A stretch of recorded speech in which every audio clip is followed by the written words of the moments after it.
और आग की सिफत है जला देना। आग से माल तैयार होता है, आग से खाना तैयार होता है, आग से कपड़े बनते हैं, आग से सारा हवाई जहाज चलता है, आग से ट्रेन चलती है, आग से कारें चलती हैं। यानी पेट्रोल डीजल से वो साहब आग बन के फिर धुआं बनकर तब इंजन में हरकत पैदा होती है, तब हवाई जहाज चलता है। उसी तरीके से मोबाइल आग से चार्ज होता है। इसका इस्तेमाल ज़रूरतन करना चाहिए हमेशा, वरना आँख जल जाएगी, वरना दिल जल जाएगा, अखलाक जल कर राख हो जाएगा। बेशुमार बच्चे हमारे मोबाइल चला चला के मुसलमान घर में पैदा हो गए, हिंदू हो गए। बहुत सारे ऐसे बच्चे जो पीर साहब के घर में पैदा हुए, मोबाइल का गलत इस्तेमाल करके जाहिलों से बदतर हो गए।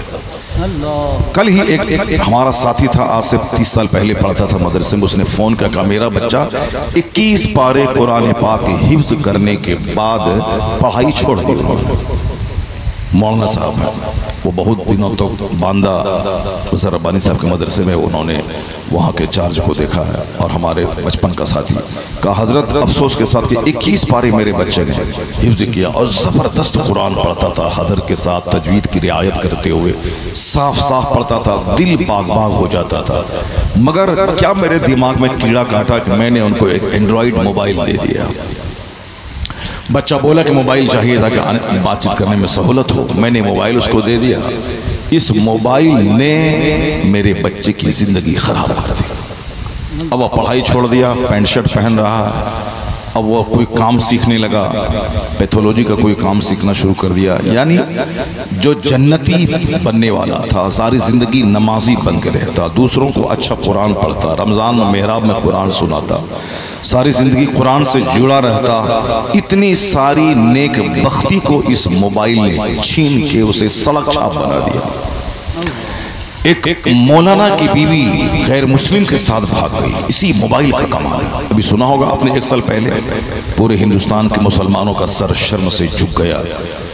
अब मौलाना हैं आप, तो मौलाना है कि क्या मतलब है? पंजाबी जुब्बा पहनिए और घर सारा उजड़ा हुआ रहे और अपनी बीवी को दूसरों के साथ भेज दिए स्कूल कॉलेज।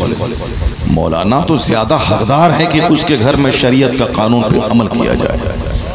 मौलाना की इज्जत इसलिए नहीं होती कि मौलाना साहब के चेहरे पे दाढ़ी है, मौलाना साहब गोरे रंग के हैं, मौलाना साहब ऊंचे खानदान के हैं। नहीं, बरेली शरीफ में आला हजरत के खानदान का फर्द हुजूर ताजुश शरीयत है। सारा हिंदुस्तान अपने सीने में बिठाए रखा, सर पे बिठाए रखा। आज ताजुश शरिया का नारा लग रहा है पूरी दुनिया में। वो एक आदमी के नाम का नारा, बस्ती बस्ती करिया करिया, आप क्या समझ रहे हैं? बहुत सालों के बाद तब एक ऐसी जामे शख्सियत पैदा होती है जिसका नारा लगता है और जो चर्चा का विषय बन जाता है।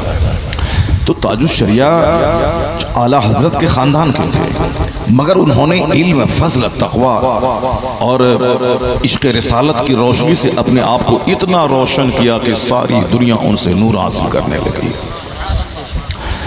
अब उसी ख़ानदान में एक पॉलिटिकल लीडर है, जबकि ताजुश शरिया के अपने ख़ास भाई का वो बेटा है, ख़ास भाई का बेटा है, बिल्कुल ब्लड रिलेशन है उसका, मगर उसकी वो इज्जत नहीं। आला हजरत के ख़ानदान के वो हैं, मगर हमको सलाम तक नहीं करना चाहते, उनके सलाम का जवाब तक नहीं देना चाहते, चूँकि साहब वो आला हजरत के मिशन पर वो नहीं रहा, वो ट्रैक से हट चुका है। अब वो सुन्नी महफिल में, सुन्नी समाज में रह करके उसको इज्जत नहीं मिली, अब इज्जत हासिल करने के लिए वो नजदी समाज में जा रहा है। जबकि कोई सहारनपुर का आदमी बरेली नहीं आ रहा, कोई दारुल उलूम देवबंद का आदमी बरेली शरीफ नहीं आ रहा है कि हम आपके साथ हैं, आपके मिशन के साथ हैं, सारे मुसलमान एक हैं, हम मिलजुल करके काम करेंगे। नहीं, वो लोग नहीं आ रहे, और ये वहाँ जा रहे हैं कि हम साहब आपके साथ मिलकर काम करेंगे। तो जाओ, उन्हीं के साथ मिलके जाओ। अब तुम्हारी वो इज्जत ख़त्म। आला हजरत की जो निस्बत थी, उस निस्बत से भी तुम्हारे लिए काबिल एहतराम नहीं, जो आला हजरत के मिशन का नहीं, वो हमारा नहीं। तो आलिम दीन की इज्जत इसीलिए है कि वो कुरान हदीस पर ज्यादा अमल करते हैं, वरना मगरिब के टाइम में मौलवी साहब चाय की दुकान पर बैठा रहे, इधर अजान होती रही, नमाज होती रही, वो साहब रुमाल झाड़ रहे हैं और चाय की दुकान पर बैठे हुए। अब वो चाहेंगे कि लोग मेरा हाथ चूमे, कभी नहीं चूमा जाएगा। मौलवी साहब का हाथ इसीलिए चूमा जाता है कि वो मुझसे ज्यादा शरीयत पर अमल करता है, मुझसे ज्यादा वो इल्म रखता है। अगर वो खुद अमल नहीं करे तो उसकी कोई कदर नहीं होगी। तो अब आलिम दीन को ज़्यादा सेंसिटिव और ज़्यादा हसास रहना चाहिए। कानपुर में मस्जिद कुलियान स्टेशन के बगल में जुमा की तकरीर में कर रहा था एक बार, तो वहाँ सामने नौजवान एक बैठा मोबाइल चला रहा है। मैंने कहा मोबाइल तुम क्यों चला रहा है?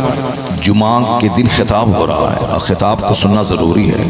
खुतबे जुमा को सुनना इतना ज़रूरी है कि खुतबे जुमा के वक्त में ज़बान से दुरूद पढ़ना मना, अजान सानी का जवाब मना। जैसे इमाम साहब मेंबर पे बैठ गए, अब अजान हो रही है ताकि इमाम साहब खड़े होकर खुतबे जुमा देंगे, उस अजान का जवाब ज़बान से देना मना है। मालूम है ना होगा मसला? उस अजान में सरकार का नाम अशहदु अन्ना मुहम्मद रसूलुल्लाह सुनकर अंगूठा चूमना मना है। उस अजान में अभी आपने सुना सरकार का नाम, अंगूठा चूम लिया, ठीक है, अच्छी बात है, अजर मिलेगा। लेकिन जब जुमा के दिन दूसरी अजान जब मुअज्जिन देंगे और इमाम मेंबर पे बैठ जाए तो उनका जवाब जबान से नहीं देना है और हाथ से अंगूठा नहीं चूमना है, चूंकि खामोश रहना फर्ज है उस वक्त, चूंकि आवाज होने वाला है, खिताब होने वाला है। इन्नल्लाह यामुरु बिल अदल वल एहसान वाली आयत पढ़ी जाएगी कि अल्लाह हुक्म देता है अदल का, एहसान का, रिश्तेदारों के नवाजने का। अल्लाह रोकता है बुराई से, बेहयाई से, फहश कामों से, सरकशी से। यअज़ुकुम लअल्लकुम तज़क्करून, अल्लाह नसीहत करता है कि शायद तुम हिदायत पा जाओ। ये आयत जामी आयत है, कुरान शरीफ में आया है। मुफस्सिर फरमाते हैं कि सिर्फ यही आयत होती और कोई आयत नाजिल नहीं होती 6666 आयतों में, तो कुरान के नाजिल होने का जो मकसद है वो सारा मकसद इसी एक आयत से पूरा हो जाता। जोर से बोले सुभान अल्लाह। देखिए वो बंदा दाढ़ी भाई के चेहरे पे मगर सो रहा है, तो क्यों सो रहे हो? कल नहीं सोए थे?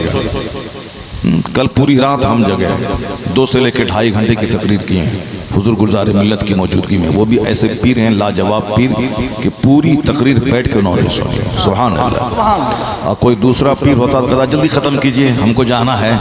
कैसे आब्दिन भाई, कोई दूसरा पीर होता तो बोलता जल्दी ख़त्म कीजिए हमको जाना है, बहुत कितनी तकरीर कीजिएगा, हमको वहाँ जाना है।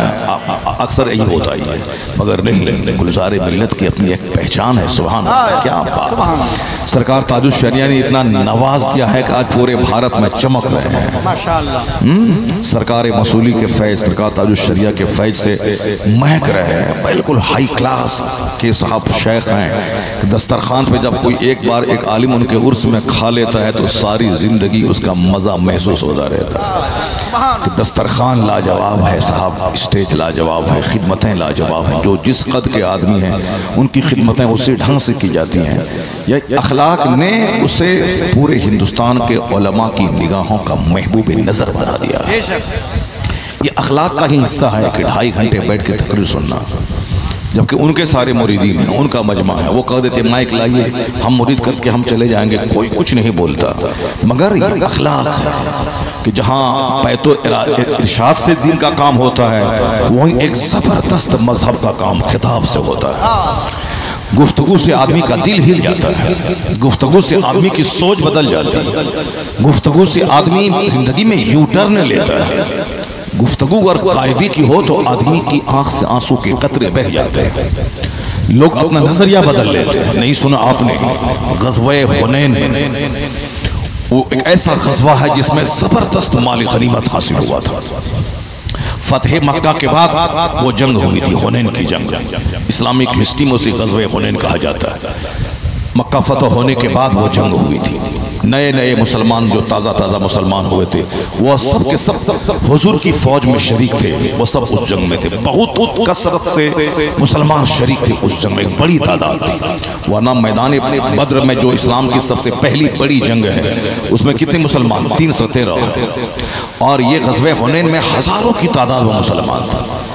लेकिन शुरू में मुसलमानों को ऐसा लगा कि जैसे कि ये जंग तो अब जीत ही जाएंगे, 313 और कहीं मुख्तसर तादाद में बड़े बड़े कुफारों मुशरिकीन को हम लोगों ने शिकस्त दिया है, तो आज इतनी बड़ी तादाद में है कि आज काफिरों को खा जाएगा, ये हमारे सामने चटनी हो जाएगा। मगर जंग का नक्शा पलट गया, क्योंकि फतह देने वाला अल्लाह और अल्लाह रब्बुल इज्जत इज्जत देने वाला है। अगर बंदा ये समझ ले कि मैं गोरा नारा हूँ, खूबसूरत हूँ, मैं डीएम हूँ, इसलिए मुझको इज्जत मिल रही है, तो समझ ले वो बंदा गया काम से।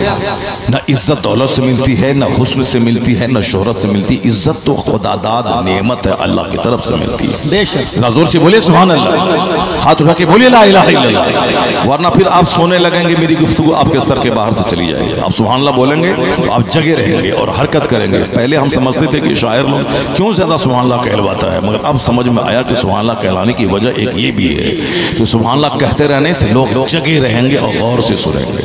और मैं 2 ढाई 3 घंटे खिताब करता था, मगर एक बार भी नहीं बोलता था सुभान अल्लाह बोल, मगर अब बोलना पड़ता है चूंकि उसका फायदा समझ में आ गया कि सुभान अल्लाह कहने से सवाब भी मिलता है और मजमा जगह भी रहता है। सुभान अल्लाह, जरा हाथ उठा के बोलो सुभान अल्लाह। देखिए हमारा ये बूढ़ा बाबा ये टॉर्च लेके आया है, ये सऊदी अरब का टॉर्च है। हाँ, सऊदी अरब का टॉर्च है, इसका मतलब है कि उनका बाल बच्चा पोता बेटा रहता होगा सऊदी अरब में।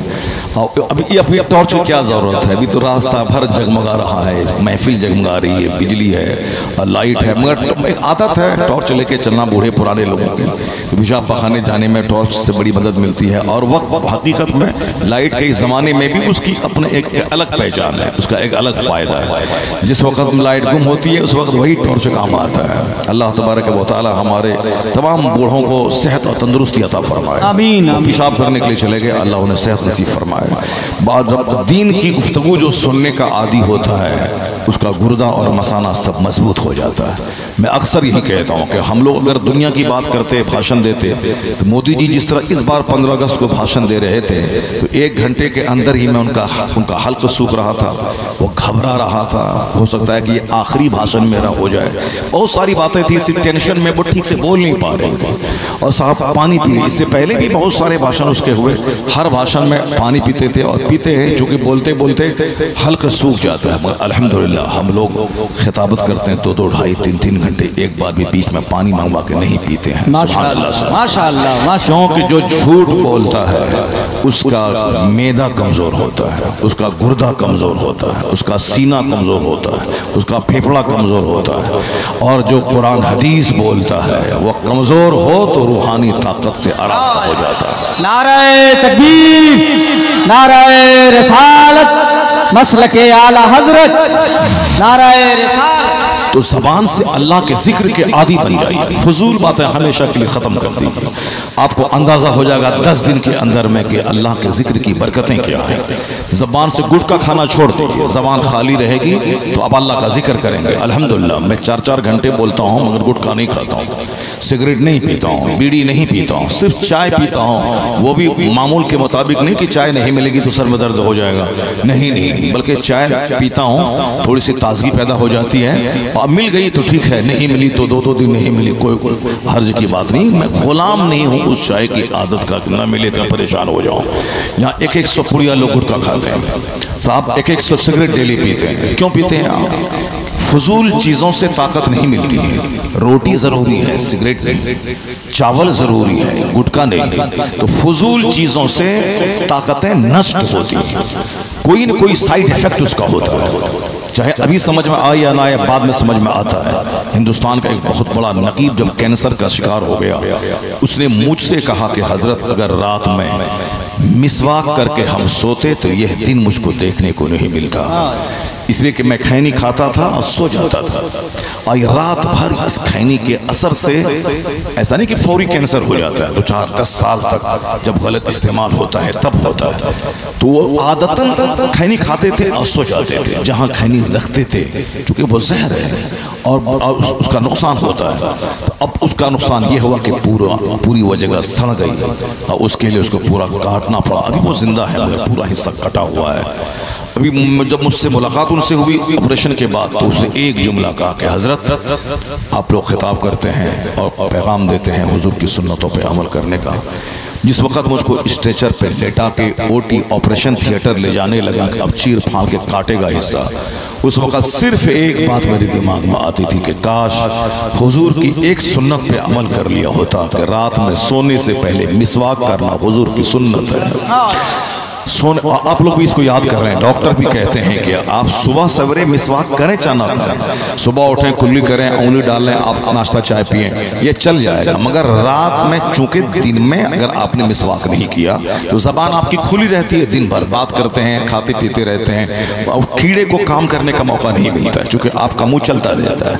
मगर रात में सोने के बाद बिल्कुल साइलेंट रहता है मुंह, तो कीड़ा को अपना काम करने का पूरा मौका मिलता है। वो पूरे 8 घंटे 6 घंटे तक वो अपना काम करता। अगर कोई चीज अटकी रही तो 8 घंटे तक अटकी रहने की वजह से सांद पैदा होता है, वहां पे कीड़े लग जाते हैं, दांत खराब हो जाता है और जहर पैदा होता है, इन्फेक्शन पैदा होता है। वो क्या कहने लगे, और ये हदीस में भी है कि रात में लाजमी तौर पर मिसवाक करके बंदा को सोना चाहिए। और डॉक्टर भी कहते हैं सुबह करें ना करें मगर रात में सोने से पहले जरूर ब्रश कर लिया करें, ताकि जो कुछ भी जबान में खाने पीने के अज्जा अटके हुए हैं वो सब निकल जाए। एक बार सुबह एक बार शाम। सुबह शाम की क्या तखसीस है, हुजूर ने फरमाया है अगर मेरी उम्मत पे एक गिरा नहीं गुजरता तो हम हर नमाज के लिए वजू को लाजिम करार देते थे और हर वजू के लिए मिसवाक को लाजिम करार दे देते।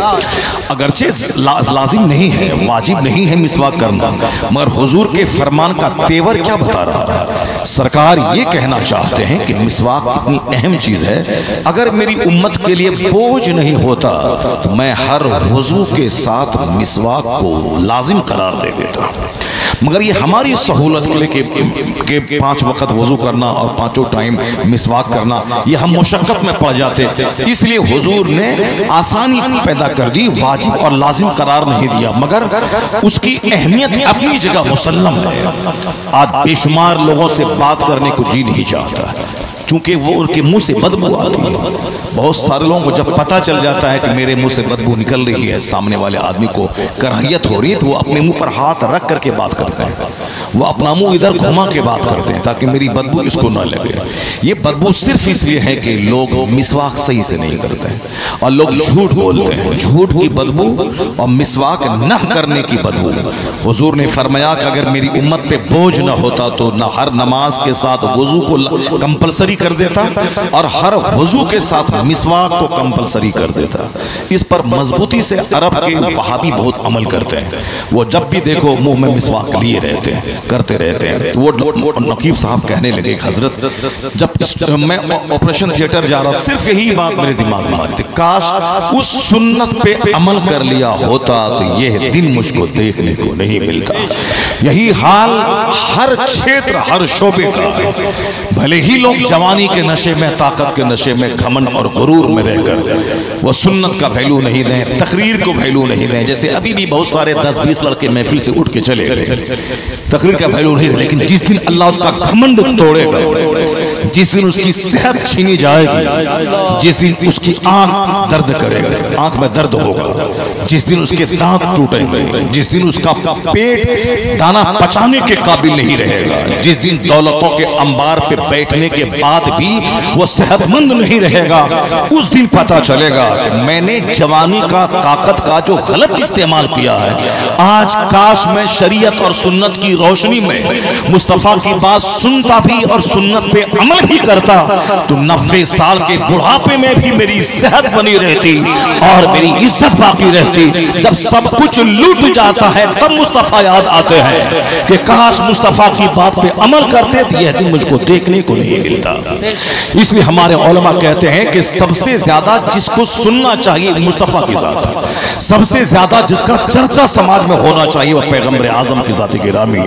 उनसे बड़ा कोई पैदा ही नहीं होगा, उनसे बड़ा कोई स्कॉलर हो तो बताओ, उनसे बड़ा कोई तबीब हो तो बताओ, उनसे बड़ा कोई हकीम हो तो बताओ। ये तो हम लोग कहते ही रहते हैं कि आला हजरत की जबान में कि सबसे आला व औला हमारा नबी, सबसे वाला व वाला हमारा नबी, सारे ऊंचों में ऊंचा समझिए जिसे है उस ऊंचे से ऊंचा हमारा नबी। ये तो हम लोग बोलते ही नहीं, मगर यूरोप का दानिश्वर जो क्रिश्चियन है, जो ऑक्सफोर्ड यूनिवर्सिटी का प्रोफेसर है, उन लोगों ने हमारे पैगंबर की शान में जो तारीफी जुमले कहे हैं उसे कोट करने के काबिल है। ये दिल्ली का बंदर या दिल्ली की बंदरिया मुस्तफ़ा की शान घटा के ये क्या चाहते हैं?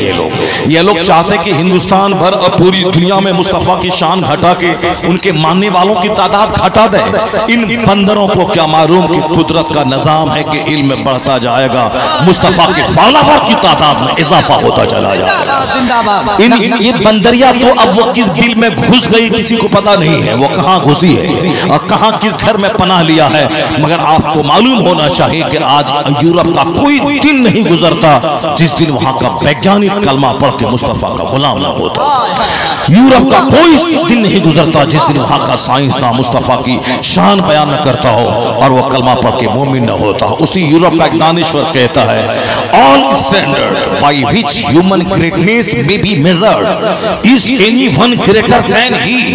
यूरोप का दानिश्वर कहता है कि इंसान की अजमतों को नापने का जितना पैमाना हो सकता है, जरा गौर से सुनिएगा, वो हमारे लोग क्या बयान करेंगे जो यूरोप का वो पढ़ा लिखा दानिश्वर कहता है। वो कहता है all standard by which human greatness may be measured, यानी वो तमाम पैमाना, वो तमाम तराजू जिस पर इंसान की अजमतों को नापा जाता है कि कौन किस कद का है, कौन कितना बुलंद है, किसकी अजमत कितनी है, कौन कितना बड़ा है, जिस तराजू पे इंसान को नापा जाता है कि किसका कद कितना ऊंचा है, किसकी अजमत कितनी ज्यादा है, वो कहते हैं सारे पैमानों को ले आओ, तमाम मेजरमेंट लाओ, इंसान की बुजुर्गी के नापने का, जांचने का जितना पैमाना है सारे मेयार को ले आओ और उस पे जांचो और उसके बाद फिर बताओ who could dare to compare any great man in modern history with Prophet Muhammad।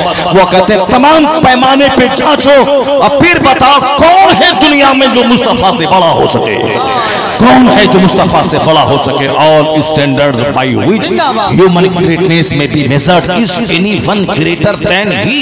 क्या है कोई जो मुस्तफ़ा से बड़ा हो?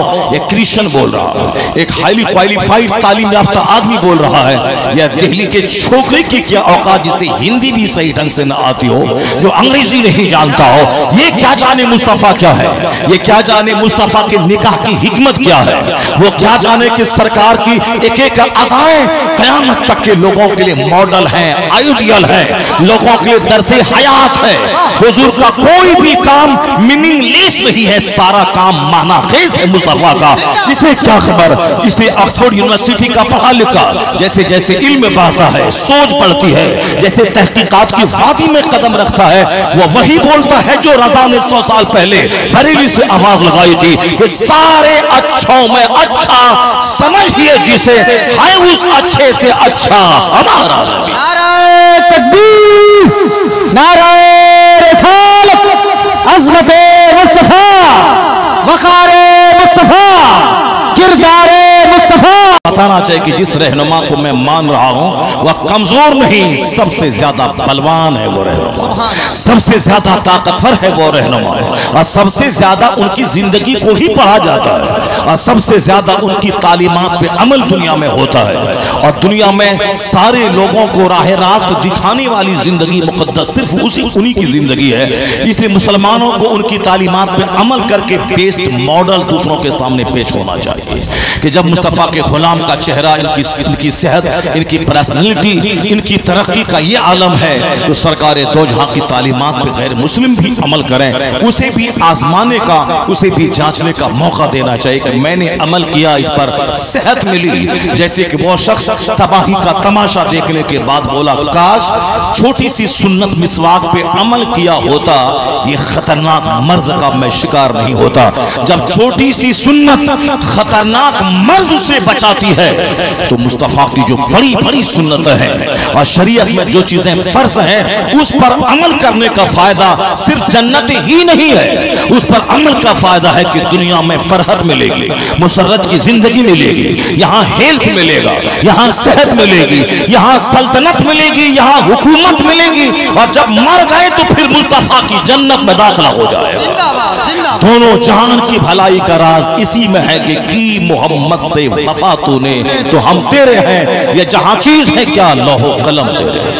हमेशा तो मुस्तफ़ा का जिक्र होता ही रहे, उनकी तालीमात का, उनके इरशादात का, उनके अखलाक का, उनके मोजज़ात का साल भर जिक्र होता ही रहता है, हमेशा जिक्र होता है। और इस माह मुक़द्दस में तो यह जिक्र और जवान हो जाता है।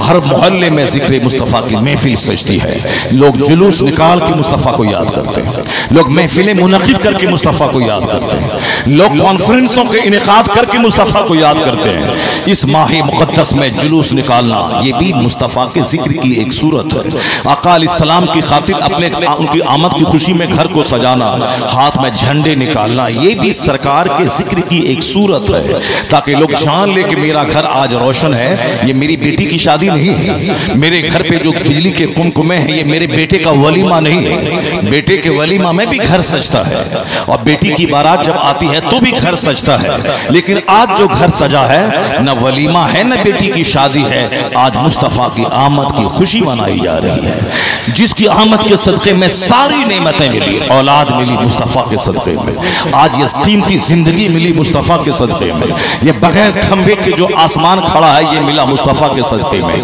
ये बादल जो समंदर के खारा पानी को अपने आप में करके फिर वहां से मीठा पानी बरसाता है, ये बादल भी मिला मुस्तफ़ा के सदक़े में। ये समंदर जो दुनिया का 75% से समंदर का है, ये समंदर में दुनिया का अरबों खरबों का कारोबार समंदर के कश्ती के रास्ते से, जहाज के रास्ते से होता है। और ये समंदर ही है जो जमीन को करार दिए हुआ है, जमीन का हुस्न उस समंदर से है। ये समंदर की चंचल मौजें ये भी मुस्तफ़ा जान हज़रत के सदक़े में पैदा हुई है। ये सूरज जो मुस्कुरा कर सारी दुनिया को रोशनी देता है, यह सूरज भी मुस्तफ़ा का सदका है। और रात की वहशत को दूर करने वाला यह चांद ये भी मुस्तफ़ा के सदक़े में पैदा हुआ है। और सच तो यह है कि चांद को रोशनी भी मुस्तफ़ा के सदक़े में मिली है, सूरज भी मुस्तफ़ा के सदक़े में जगमगा रहा है। ना होते सात आसमान अगर मुस्तफ़ा ना होते, ना होती सातों ज़मीनें अगर मुस्तफ़ा ना होते, ना होते मेरे बाप दादा अब मुस्तफ़ा अगर ना होते, ना मैं पैदा होता, ना मेरी औलाद जन्म लेती अगर मुस्तफ़ा ना होते, ना मुझे रोटियां मिलती अगर मुस्तफ़ा पैदा ना होते। ये जो रोटियां मिली है, ऑक्सीजन मिल रही है, ये जो चेहरा मिला है, जबान मिली है, आंख मिली है, कान मिले हैं, ये सारी बहारें सारी नेमतें मुस्तफ़ा के सदक़े में है। इसलिए आला हजरत ने ये सारी हिस्ट्री को एक शेर में बयान करते हुए कहा, वह जो न थे तो कुछ न था, वह जो न हो तो कुछ न हो, जान है वो जहान की, जान है तो जहान है, जिंदाबाद, जान है तो जहान है। जरा जोर से जवाब दो उस किनारे का। सारे लोग हाथ उठा के बोलो या रसूल अल्लाह, जरा जोर से बोलो या हबीब अल्लाह। आका अलैहिस्सलाम का खूब जिक्र किया जाए। मैंने यहाँ के मोहल्ले को मोहल्ले के बच्चों को मैंने देखा बहुत उन्होंने मोहब्बत का मुजाहरा किया है, आने वाले मेहमान का इस्तेकबाल किया यहाँ के बच्चों ने। और देखा सुबह से लेकर शाम तक सारे बच्चे आलिमों के पीछे लगे रहे, चाय चाहिए, पानी चाहिए, क्या चाहिए, कपड़ा उनकी धुलाई करनी है, प्रेस करवाना है, और क्या चाहिए। ये इज्जतें नहीं मिलती है। और हमारे बच्चे जो स्कूल कॉलेज में पढ़ते हैं या फिर बम्बई चले काम करने लगे, वो तो लुच्चा लफंगा बन जाता है। वो जोकरों की तरह बाल रखता है, जोकरों की तरह जीन्स फटा हुआ जीन्स पहनता है, जोकरों की तरह वह चोर डकैत शराबी पापी को इज्जत देता है। कोई शराबी आ जाए तो कुर्सी लेके दौड़ता है, कोई 10 आदमी का कत्ल करने वाला कोई नेता आ जाए तो उसके पीछे दौड़ता है, दस्तरखान बिछाता है। मगर तुम धनी हो, गरीब हो, मगर तुम तकदीर के धनी हो कि किसी चोर और डकैत, किसी मर्डरर का तुमने इस्तेकबाल नहीं किया है। तुमने दीन सिखाने वाले आदमी दीन का इस्तेकबाल किया है। जो अखलाक चोरों और डकैतों को हासिल है वो अखलाक तुमको हासिल है। वह दौलत जो अखलाक छीन ले उससे बेहतर है वह गरीबी जिस गरीबी में अखलाक बाकी रहे। वह दौलत जिस दौलत में आदमी बेनमाजी हो जाए उस दौलत से किराए का घर बेहतर है जहां आदमी रह करके नमाजी बना रहे। क्योंकि अगर सोने का घर भी तुझको मिल जाए दुनिया में, या सोने का घर छोड़ के तुझे मर के कब्र की 2 गज जमीन के अंदर जाना होगा, मिट्टी में कीड़े मकोड़ों की खुराक बनना होगा। ऐसा नहीं कि मैं मालदार हो तो मैं जमीन अंदर नहीं जाऊंगा। अगर कोई ऐसा बोलता उससे बड़ा पागल दुनिया में कोई नहीं है। बड़े बड़े राजा महाराजा 1-1 हज़ार बीघा जमीन के जोतने वाले वह सब के सब इसी जमीन के पेट में चले गए, 2 गज जमीन में चले गए। 1000 एकड़ जमीन पड़ी रह गई दूसरों के लिए, अपने अंजाम को भुगतने के लिए वो चले गए। तो सोने का घर बना लो तो भी अंजाम आखिर मौत है, डीएम बन जाओ तो भी अंजाम आखिर मौत है, हिंदुस्तान के वजीर आजम बन जाओ तो भी अंजाम आखिर मौत है। तुम्हारे बाल बच्चे सब कलेक्टर, डीएम, डॉक्टर, इंजीनियर बन जाए, मगर सबका अंजाम आखिर मौत है कि बेसहारगी की मौत का सामना करना होगा, अब बेचारगी की मौत का सामना करना होगा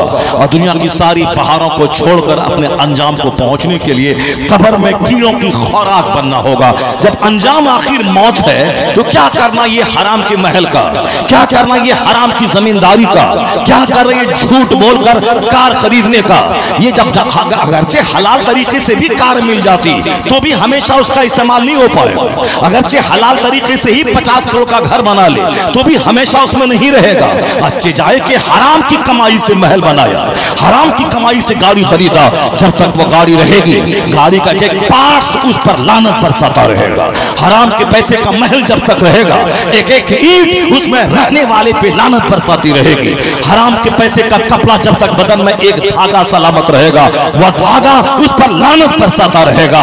इसलिए हलाल तरीके से भी कमाओ तो भी मरना है। अच्छे जाए कि हराम का सहारा लेकर ऐसी जिंदगी पे लानत है जो जिंदगी अपने आप को जहन्नमी बना दे और दुनिया के चंद दिनों के सिक्कों की खातिर वो हराम कमाई की नजर हो जाए। इसलिए वो नमाज जो झोपड़ी में सलामत रहे उस महल से बेहतर है जिस महल में जाने के बाद नमाज जाया हो जाए। और वो तकवा परहेजगारी जो गरीबी में सलामत रहे वह उस मालदारी से बेहतर है। वो गरीबी के मालदार हुआ तो तकवा की सारी पहाड़ें लूट गई और छिन गई। वो अखलाक, आलिमों की इज्जत जो गरीबी में मौजूद है वो दौलत से बेहतर है जो दौलत डकैतों के करीब ले जाए, आलिमों से नफरत दिला दे। इसलिए सबसे बड़ी नेमत है अखलाक की दौलत, दीनदारी की नेमत, तकवा की दौलत। अगर अल्लाह ने दिया है तो सजदा कर इलाही, तूने मुझे महल नहीं दिया है मगर अखलाक मुस्तफा की एक झलक तूने मुझको दिया है। सरकार की तालीमात पर अमल करने की तौफीक तूने अता फरमाई है। अगर तू सजदे शुक्र अदा करेगा तो अल्लाह दुनिया दे न दे आखिरत में तेरे मकाम को बुलंद करता चला जाएगा। नारे तकबीर। इस्लामिक सोच है, इस्लामिक अंडरस्टैंडिंग। इस सोच से आदमी को चाहे किराए के घर में रहे नर्वस नहीं होता। इस सोच की वजह से आदमी फटा पुराना पढ़े वो नर्वस पहने नर्वस नहीं होता। नर्वस तो वह होता है जिसको जन्नत मिले ना मिले दुनिया चाहिए। वहां जाके मैं आग में जलूं, वहां जाके 99 अजदहा सांप मुझको काटे। यहाँ तो हरा सांप देखने के बाद आदमी को पखाना और पेशाब कपड़े में हो जाता है, लेकिन वहां 99 अजदहा सांप की तकलीफ कैसे बर्दाश्त करेगा। यहाँ दुनिया का 100 साल तो एक पानी का बुलबुला है आखिरत के सामने, जहाँ का एक दिन 50,000 साल का होगा। नर्वस वो होता है नौकरी नहीं मिलने के बाद वो जहर खा के मर जाता है जिसकी नजर आखिरत पे नहीं रहती। बहुत सारे गैर मुस्लिम हैं, नौकरी नहीं मिली जहर खा के मर गया, लड़की नहीं मिली ट्रेन की पट्टी में कट के मर गया। जो एम था, एम्बिशन था कारोबार का बढ़ाना, कारोबार नहीं बढ़ा वो जहर खा के मर गया। आजकल खुदकुशी के रुझान बढ़ गए और उन्हीं काफिरों का देखा देखी मुस्लिम सोसाइटी में भी अब जहर खाने की वारदात बढ़ गए हैं। क्यों? आखिरत से नजर हटती है तब बंदा दुनिया को सब कुछ समझता है। और दुनिया नहीं मिली तो झुंझुला के जहर खा के मर जाता है, नौकरी नहीं मिली तो झुंझुला के मर जाता है, गाड़ी नहीं खरीदा तो जहर खा के मर जाता है, मकसद पूरा नहीं हुआ तो गांव छोड़ के भाग के समंदर में जाके डूब जाता है। तो नजर आखिरत से हटेगी तो यही अंजाम होगा।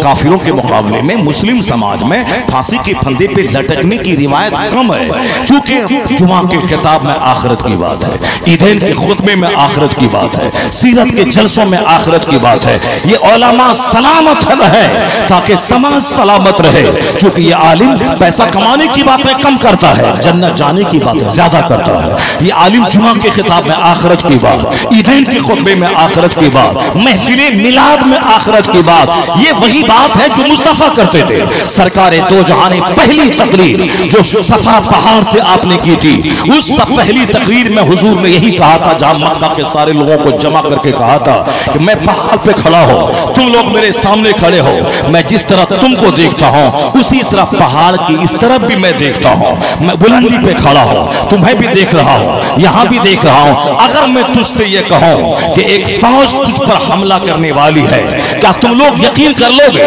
मक्का के सारे लोगों ने कहा, मा जर्रबना अलैका इल्ला सिद्का, हमने सिवाय सच के आपकी जबान से कभी कुछ सुना ही नहीं, हमने अपनी जिंदगी में आपसे सिर्फ सच ही सुना। आप अगर कह देंगे कि एक फौज हमला आवर होने वाली है, हम विश्वास कर लेंगे। जब लोगों से आपने लोगों का एतमाद ले लिया, तब हुजूर कहते हैं जिस तरह तरह इस दुनिया में तुम रह रहे हो, उसी तरह इस दुनिया के बाद एक और दुनिया है, वो दुनिया है आखिरत की दुनिया। जिस तरह तुम इस तरफ नहीं देखते हो मगर मैं तुमको देख रहा हूं, उसी तरह मैं आखिरत को भी देख रहा हूं। यानी तुमको मरना है, अपने रब के हुजूर हाजिर होना है और इस जिंदगी के हर स्याहो सफेद का हिसाब वहां देना है। जिंदगी का एक एक लम्हा का हिसाब वहां तुझको देना है। अगर ईमान लाया, अच्छा काम किया, तब तो तेरे लिए वहां जन्नत है।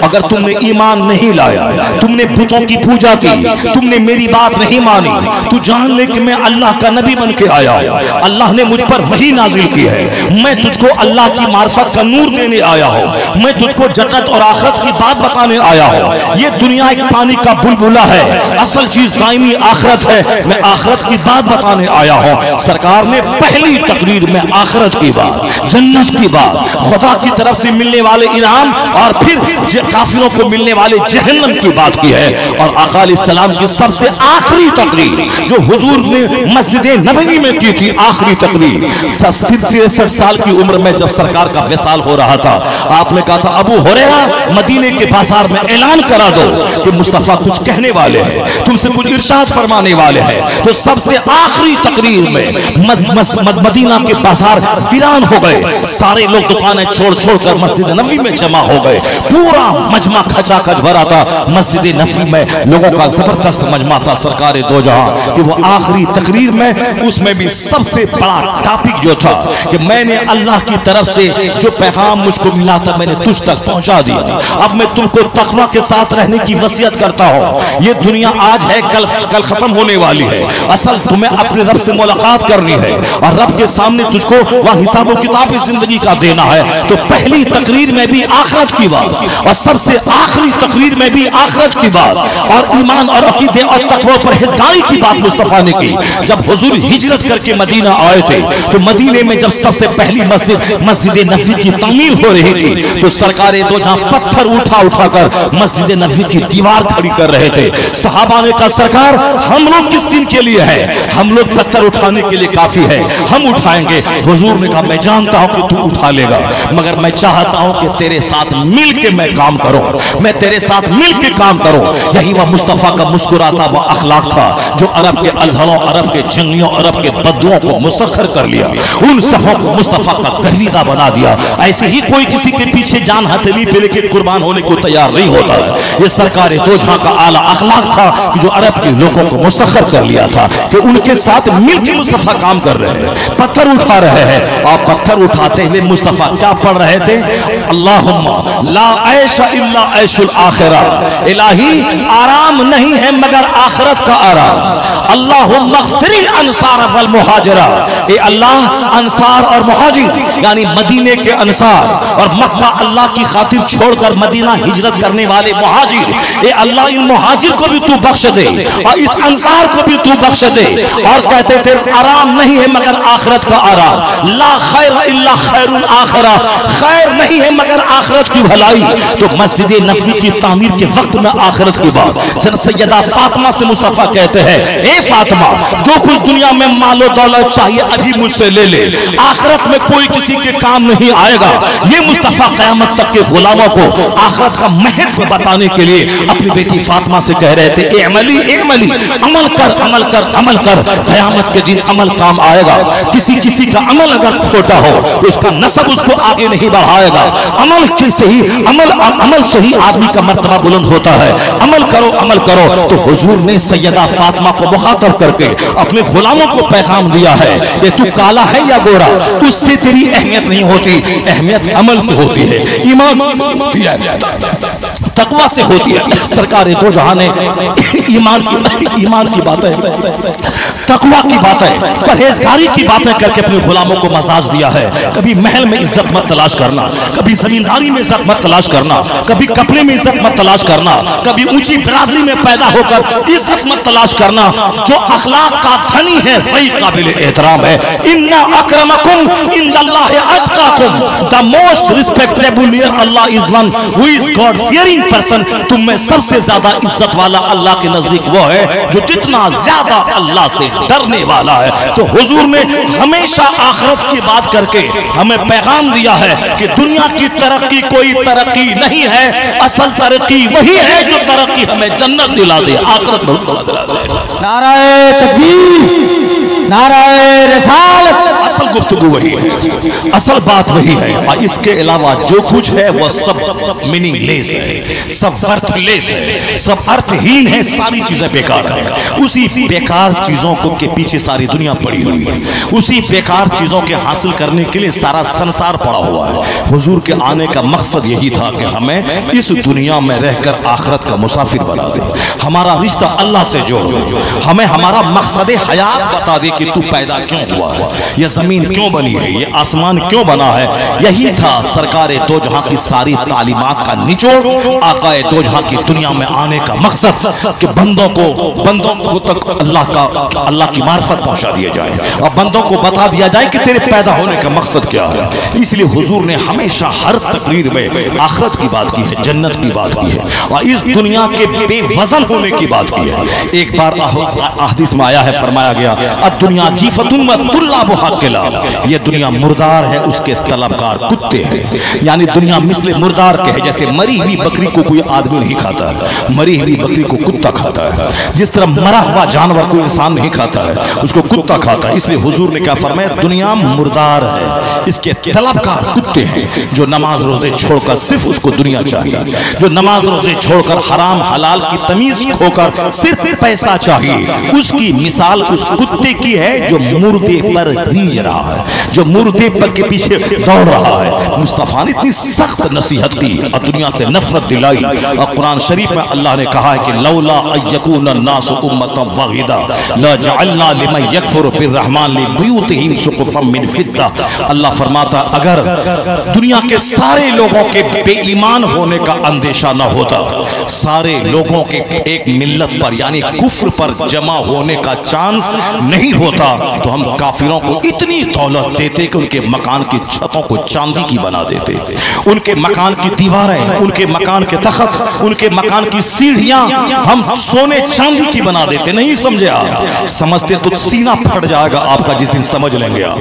अल्लाह ने जो सारी दुनिया का खालिक है वो क्या कहा कि अगर सारे लोगों के काफिर होने का चांस नहीं होता तो जो मुझको गाली देता है, जो काफिर अल्लाह का इनकार करता है कि कोई अल्लाह नहीं है, तो अल्लाह कहता है हम उन काफिरों को इतनी दौलत दे देते कि उनके मकान की छतें चांदी की बना देते, उनके मकान की सीढ़ियां चांदी की बना देते, उनके मकान के फर्नीचर सब सोने चांदी की बना देते। इस कदर यह दुनिया जलील है कि इन काफिरों को जो अल्लाह की तौहीन करता है, नहीं मानता है, उन काफिरों को सोने का घर बना देते, चांदी का महल बना देते। अगर ऐसा कर देते तो दुनिया के सारे लोग काफिर हो जाता। आज तो आदमी कोई हराम हलाल छोड़ करके पैसा कमा ले तो सारे लोग चाहते हैं कि हम वही काम करें जिससे पैसा मिल जाए। वो चाहे साहब वो हांडी चलाए, वो चाहे सूद का कारोबार करे, वो साहब दूसरों को पैसा लगा के हर महीने बैठे बैठे पैसा ले, 1 लाख लगा के 1,10,000 उससे कलेक्शन कर ले। अगरचे ये खतरनाक जुर्म है, माँ से जिना करने से ज्यादा खतरनाक ये जुर्म है, मगर पैसे की हवस में सब वही काम कर रहा है। माल चाहिए, बगैर मेहनत के प्रॉफिट हो जाए। तो जब यहाँ आदमी जन्नत आखिरत सब छोड़ करके सिर्फ पैसा चाहिए तो अल्लाह कहता है सारे लोग काफिर हो जाते। अगर मैं काफिरों को सोने का घर बना देता, इसीलिए मैंने उसका घर सोने का नहीं बनाया, लेकिन हम सोने का घर बना देते उसका। क्यों? अगर सोने का घर बना भी देते तो कितने दिन तक उसमें रहेगा? 100 साल। 100 साल 1 मिनट है। इसके बाद फिर ये काफिर कहाँ जाएगा? ये जाएगा वहां जहां का एक दिन 50,000 साल का है। जहां आग है तो आग है और जहां बाग है तो बाग है। तो फिर दुनिया का 100 साल 1 मिनट सोने के महल में रहना क्या फायदा उसको देगा, जबकि उसे खरबों साल की आग में जलना पड़ेगा।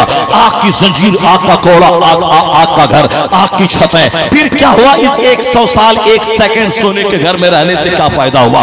अल्लाह कहता ए मोमिन वल आकिबतु इंदा रब्बिका लिल मुत्तकीन। मुत्तकी, वो आखिरत का घर जो खरबों साल का है, सदा की जन्नत है, और उसके लिए है जो इस दुनिया में अल्लाह से डर के जीता है, मुत्तकी बन के रहता है, गुनाहों से बचता है। तो 100 साल 1 सेकंड, तो 1 सेकंड गरीबी पे सब्र कर, मुसीबत पे सब्र कर, बीमारी पे सब्र कर, फूस के घर पे सब्र कर, मिट्टी के घर पे सब्र कर, गुर्बत पे सब्र कर, किराए के घर पे सब्र कर। तो 100 साल 1 सेकंड सब्र कर, और जहां सांस का रिश्ता टूटेगा, खरबों साल की जन्नत तुम्हारी तकदीर में लिख दी जाएगी।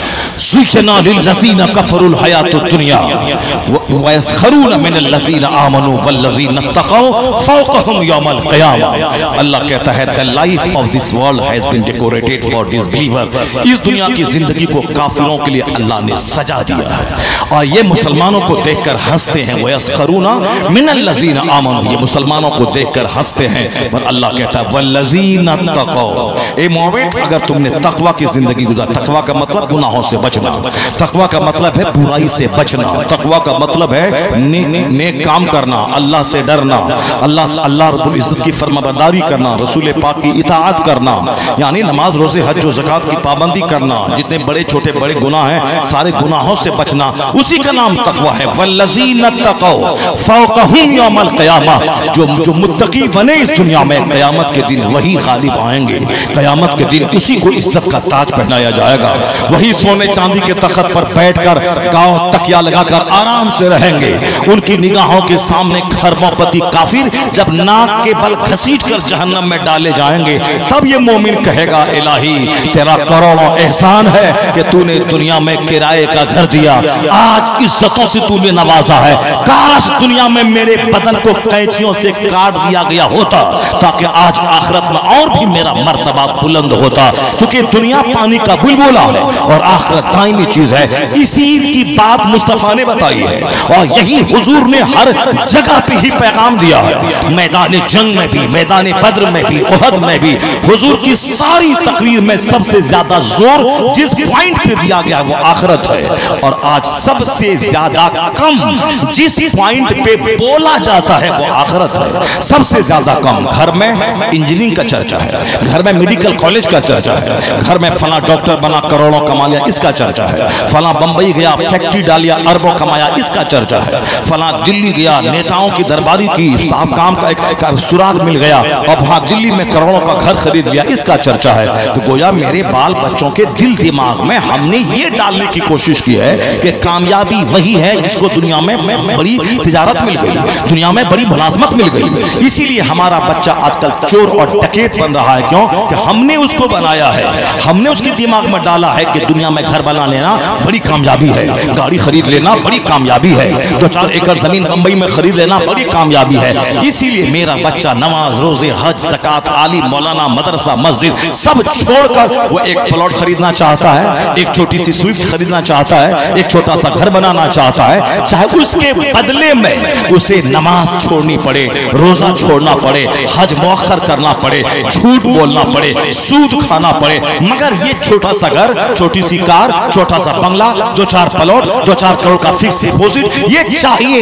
यही है उसके फिक्र में, ताकि मरने के बाद चाहे जहन्नम में जले या दुनिया ही में जहन्नम में जले, बाल बच्चे बागी हो जाएं, बीवी नाफरमान हो जाए, आखिर फकत में बुरे अंजाम को पहुंच जाए, बाल बच्चे आवारा ज़िनाकार शराबी हो जाए, कोई उससे मतलब नहीं, बाल बच्चे काफिर हो जाए, काफिरों का गुलाम बन जाए, उनका झोला ढोने वाला बन जाए, उनका तलवा चाटने वाला बन जाए, वह गैर मुस्लिम का मजहब कबूल कर ले, हमारी बेटी किसी चमार के साथ भाग जाए, हमारा बेटा किसी डोमनी के साथ भाग जाए, वह सब चलेगा, मगर स्विफ्ट चाहिए, इनोवा चाहिए, मकान चाहिए। जिंदगी लूट के 6 लाख मुसलमानों की बेटियां किसी काफिर के साथ भाग गई, फिर भी मुसलमान हराम नहीं छोड़ रहा, फिर भी मुसलमान मस्जिदों को आबाद नहीं कर रहा, फिर भी वही गाड़ी छकड़ी की बात कर रहा है। खरबों रुपए का महल बनाने से बेहतर है कि अपनी औलाद को जन्नती बना दिया जाए, उसे नेक बना दिया जाए, नमाजी बना दिया जाए। आज अमेरिका के बच्चे जब तबाह हुए तब वो आ रहे हैं कि बच्चों को मकान देने से बेहतर है अखलाक सिखा देना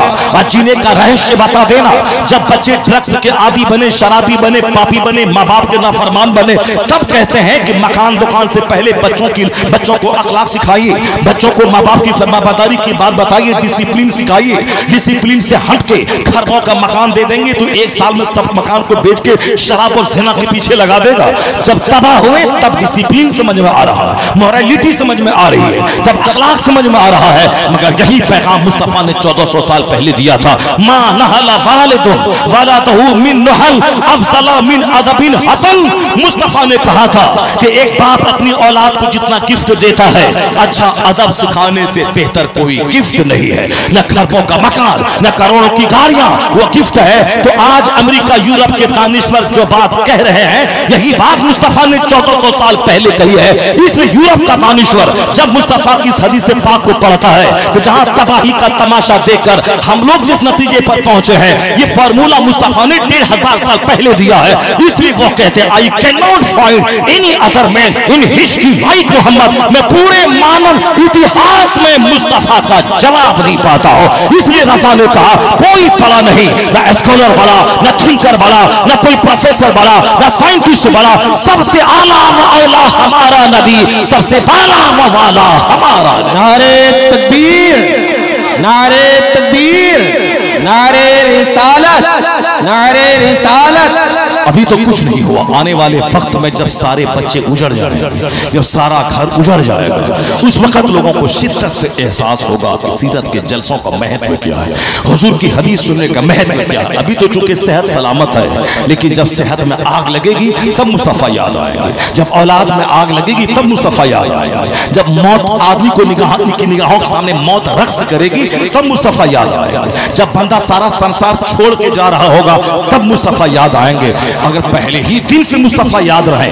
पहले ही दिन से हुजूर की तालीमात याद रहे और पहले ही दिन से सरकारे दो जहां का चर्चा घर में हो, कोई दिन रोटी घर में कोई नहीं खाए जब तक कि हुजूर की एक हदीस घर के सारे लोग न सुन ले, कोई घर रात में सोए नहीं जब तक कि मुस्तफा की एक हदीस सुन ले, पढ़ न ले, उस वक्त तक घर में कोई बिस्तर पे न जाए। जैसे बुजुर्गों ने कहा था कि मैं सो जाऊं या मुस्तफा कहते कहते, खुले आंख सल्ले अला कहते कहते, राज यही था कि सोने से पहले मुस्तफा को पढ़ो और सोने के बाद सबसे पहले मुस्तफा को याद करो तो घर से बचा रहेगा, इज्जत बची रहेगी, बीवी बची रहेगी, औलाद बची रहेगी, औलाद का मुस्तकबिल बचा रहेगा, वरना सब कुछ लूट जाएगा। ये मसनूई तरक्की की राज की वजह से, इसलिए काफिरों का चर्चा घर में हुआ तो बच्चा काफिर हो जाएगा। अगर अल्लाह के वलियों का चर्चा घर में हुआ तो बच्चा तेरा वली अगर नहीं बना तो गुलाम गौस बन जाएगा, गुलाम ख्वाजा बन जाएगा, गुलाम अली बन जाएगा। अगर तेरे घर में करीना का चर्चा हुआ, कैटरीना का चर्चा हुआ, करीना का लिबास तेरी बेटी ने देख लिया तो वो भी इज्जत और आबरू को जलाकर जींस और टी शर्ट पहनकर समाज के लड़कों को ज़िना की दावत देगी और फिर समाज ज़िनाकारी की गलीज कीचड़ को चाटने पर मजबूर हो जाएगा। क्योंकि जहां से पर्दा हटता है वहां ज़िनाकारी जन्म लेती है और ज़िना को रोकने में सबसे बड़ा हाथ पर्दे का है कि जब लड़की जवान हो उसे मोटी चादर डाल दी जाए, ना उनका चेहरा नजर आए, ना उनके पोशीदा चीजें नजर आए। जब चेहरा नजर आता है, जब रुखसार नजर आते हैं, जब आंख नजर आती है, तब उनसे बात करने को जी चाहता है। अगर कोई भूतनी काली कलोटी चोड़ेल औरत सामने आ जाए, ना उनका चेहरा देखने को मन करता है, ना उनसे बात करने को जी चाहता है, क्योंकि आदमी की नजर हुस्न को तलाश करती है। जहां चेहरा खूबसूरत नजर आया, आंख खूबसूरत नजर आई, अब यह उससे बहाना तलाश करता है उससे बात करने का, बात करते करते उसके बदन के छूने का, फिर आगे बढ़ते बढ़ते फिर उसको अपने निकाह में लाने का, अगर ना मिले तो फिर उसे गोला गिरती करके किडनैप करके रेप करने का, ये सारा ख्याल पैदा होता है। इसलिए इस्लाम ने कहा कि जब लड़कियां जमाने की तहलीज पर कदम रखने लगे, मोटी तबीज चादर उस पर डाल दे ताकि चेहरा छुपा रहे, उनकी पोशीदा चीजें छुपी रहे, उनका ढांचा छुपा रहे, उनका स्ट्रक्चर छुपा रहे, न नजर पड़ेगी ये भूतनी है या हूर और परी है। जब नजर ही नहीं पड़ेगी न दिल बहकेगा, न हाथ उठेगा, अब भी मुसलमानों की नींद नहीं टूटती कि मेरे घर में चर्चा बेपर्दगी का, तो लड़कियां हाथ से बेहाथ हो रही है, हमारे लड़के बेहाथ हो रहे हैं, और मैं डफली बजा रहा हूं, घर लूट रहा है, तो न अमेरिका का कानून से ना रोक पा रहा है, न हिंदुस्तान का ज़ाब्ता से ना रोक पा रहा है, नहीं रोक पाएगा, चाहे सारी आर्मी मिलकर रोकना चाहे नहीं रोक पाएगा। अगर एक कॉलेज में एक टेबल पर जवान लड़के लड़कियां बैठकर पढ़े और बोले कि पुलिस को दिखला करके सेना से रोकवा देंगे, नहीं होगा ऐसा, क्योंकि नेचुरल सिस्टम से कोई बगावत नहीं कर सकता। जवान लड़का जवान लड़की इसीलिए पर्दा है ताकि दोनों करीब ना आए, वरना दोनों जल के राख हो जाएंगे, इज्जत लूट जाएगी। दोनों पर्दे में रहे, अल्लाह का नाम लेकर निकाह करे, और फिर निकाह में बरकतें होती है, और ज़िना से चेहरा सूखता है, ज़िना से नस्लें मर जाती है, ज़िना से समाज में कहत छाता है, ज़िना से समाज में खतरनाक ताउन और प्लेग का मर्ज पैदा होता है, अनजानी से अनजाना सा खौफ समाज पे तारी होता है, और सारी दुनिया के चेहरे पे खौफ व हरास की किरणें हैं। सब अचानक सडन डेथ से डर रहे हैं, खतरनाक बीमारी से डर रहे हैं, ये ज़िना और शराब का नतीजा है। सारी दुनिया के चेहरे पे खौफ है, कब ज़लज़ला आ जाए, कब हंगामा आ जाए, कब कोरोना आ जाए, कब कोरोना से बड़ा कोई बड़ी महामारी आ जाए, एक अनजाना सा खौफ, ये अल्लाह की तरफ से पनिशमेंट है, ये अजाब है। ये अजाब का कारण ज़िना, अजाब का कारण शराब, अजाब का कारण माँ बाप की नाफरमानी, अजाब का कारण ये फिल्म में एक्टर की तरह जीने की ललक। तो न अमेरिका ज़िना को रोक पाएगा, सिर्फ एक कानून है मुस्तफा का दिया हुआ, वह कानून हया है, वह कानून पर्दा है। अगर यह कानून पर्दा, यह कानून हया अगर नाफिज हो गया तो न आर्मी रहे न कचहरी, बगैर आर्मी के कानून हया ज़ना को रोकने में सक्षम हो जाएगा। मुस्तफा का कानून जबरदस्त है, मुस्तफा का कानून वो दम रखता है कि उजड़े हुए माहौल को सजा देता है। मुस्तफा का कानून मुस्लिम समाज की जरूरत है, हिंदू समाज की जरूरत है, क्रिश्चियन समाज की जरूरत है, क्रिश्चियन समाज की जरूरत है, यहूदी समाज की जरूरत है। जिस दिन मुस्तफा को लोग संजीदगी से मुताला कर लेंगे, उस दिन यही कहेंगे ज़हने इंसान को बेदार तो हो लेने दो, हर कौम पुकारेगी हमारे। सुभान अल्लाह, सुभान अल्लाह। इसलिए अपने घरों में मुस्तफा के दुरूद माहौल पैदा कीजिए। रोजाना कम से कम 1000 बार घर में घर के सारे लोग मिलकर नबी पर दरूद भेजें। बेटी को इसकी जिम्मेदारी दे दें कि जब तक 500 बार दरूद न पढ़ो उस वक्त तक रात का खाना मत खाना, उस वक्त तक बिस्तर पे न जाना। अपने जवान बेटों से कह दें कि स्कूल कॉलेज में पढ़ाई कर रहे करो, मगर 5 टाइम नमाज पढ़ने के साथ रोजाना 400 बार दरूद पढ़ना है। उसके बाद अपने बिस्तर पे जाना है। बिस्तर पे जाने से पहले तुमने 5 घंटे स्टडी की स्कूल में, और 5 घंटे तुमने घर में आके स्टडी की, या 10 घंटे की स्टडी नौकरी और 2 रोटी के लिए, दुनिया के लिए। अब जन्नत की खातिर बिस्तर पे बैठकर 5 मिनट मुस्तफा पे दरूद भेजा करो। सुभान अल्लाह। यानी दुनिया का इल्म भी हासिल होगा, और फिर इस दरूद के सदके में जन्नत के हकदार भी तुम हो जाओगे। यह दरूद तुम्हें तबाही से बचाएगा, यह दरूद तुम्हें नमाज छोड़ने से बचाएगा, यह दरूद तेरे दिल में मुस्तफा की मोहब्बत पैदा कर देगा, मुस्तफा से गहरा इश्क, गहरा रब्त पैदा हो जाएगा। और ये मुस्तफा से रब्त जितना गहरा होता जाएगा, उतने ही तुम्हारे अंदर की सारी बीमारियां, बुराइयां जाती रहेंगी और तमाम अच्छाइयां पैदा होती रहेंगी। क्योंकि पहले किसी को सुना जाता है, तब उसकी नकल करने की बात पैदा होती है। जब हम सुनेंगे किसी अमिताभ को तो उसके नकल की बात पैदा होगी, सुनेंगे किसी गांधी को तो गांधी के फॉलो की बात पैदा होगी, सुनेंगे किसी शाहरुख खान को तो शाहरुख खान के नक्शे कदम पे चलने की बात पैदा होगी, सुनेंगे किसी साहब डकैत और चोर को उसके रास्ते पे चलने का जज्बा पैदा होगा। और जब सुनेंगे मुस्तफा जाने रहमत को, उनकी सुन्नत पे अमल करने का जज्बा पैदा होगा। इसलिए हमारे उलमा ने ये सीरत के जलसे दिए हैं। ये जुलूस मोहम्मदी की सूरत में मुस्तफा के जिक्र की एक सूरत दिया है, ताकि जुलूस में हाथ में झंडा रहे और जबान पे नारा या रसूल अल्लाह का रहे, ताकि एक दिन पूरा गांव, पूरा समाज इश्क़ मोहम्मदी के नगमे से सरशार हो जाए। या रसूल अल्लाह के नारे उसकी जबान पे गूंजने लगे, ताकि इसकी बरकतें साल के 360 दिन उसकी जिंदगी में महसूस हो। ये महफिल मिलाद उसी जिक्र मुस्तफा की सूरत है, ताकि महफिल मिलाद 1 घंटा महफिल होगी, मगर मुस्तफा पे दुरूद, मुस्तफा पे सलाम, मुस्तफा की मौजज़ात, मुस्तफा के अखलाक का चर्चा होगा तो सीना हिलेगा, आंखों में आंसू के कतरे आएंगे, हमारे घर में भी बरकतें होंगी और हमारे अखलाक और किरदार भी बुलंद होते चले जाएंगे। इसलिए बुजुर्गों ने महफिल मिलाद की रीत कायम की है। अगर बिदअत जरूर है, अच्छी बिदअत है, या जुलूस मोहम्मदी अगर बिदअत है, अच्छी बिदअत है, ये साहब अपने घर को सजाना बिदअत है, अच्छी बिदअत है, ये फातिहा बिदअत है, अच्छी बिदअत है। वो बिदअत जो हमें दीन से करीब कर दे, वह बिदअत जो मुस्तफा के इश्क से करीब कर दे, वह बिदअत अच्छी बिदअत है। वह बिदअत है जो हमें सुन्नतों और फराइज़ व वाजिबात का आदी बना दे, वो अच्छी बिदअत है। वो बिदअत जो मुस्तफा की मोहब्बत सीने में डाल दे, वो अच्छी बिदअत है। क्योंकि नमाज रोज़े हज व ज़कात का शौक उस वक्त तक पैदा ना होगा जब तक कि दिल में इश्क़ मोहम्मद मुस्तफा पैदा ना हो जाए, मोहब्बत रसूल पैदा ना हो जाए। इसे बरेली का अहमद रजा तमाम फार्मूला को छोड़कर इश्क़ मोहम्मदी का फार्मूला ज़बान पे लाते हुए ये पैगाम दिया।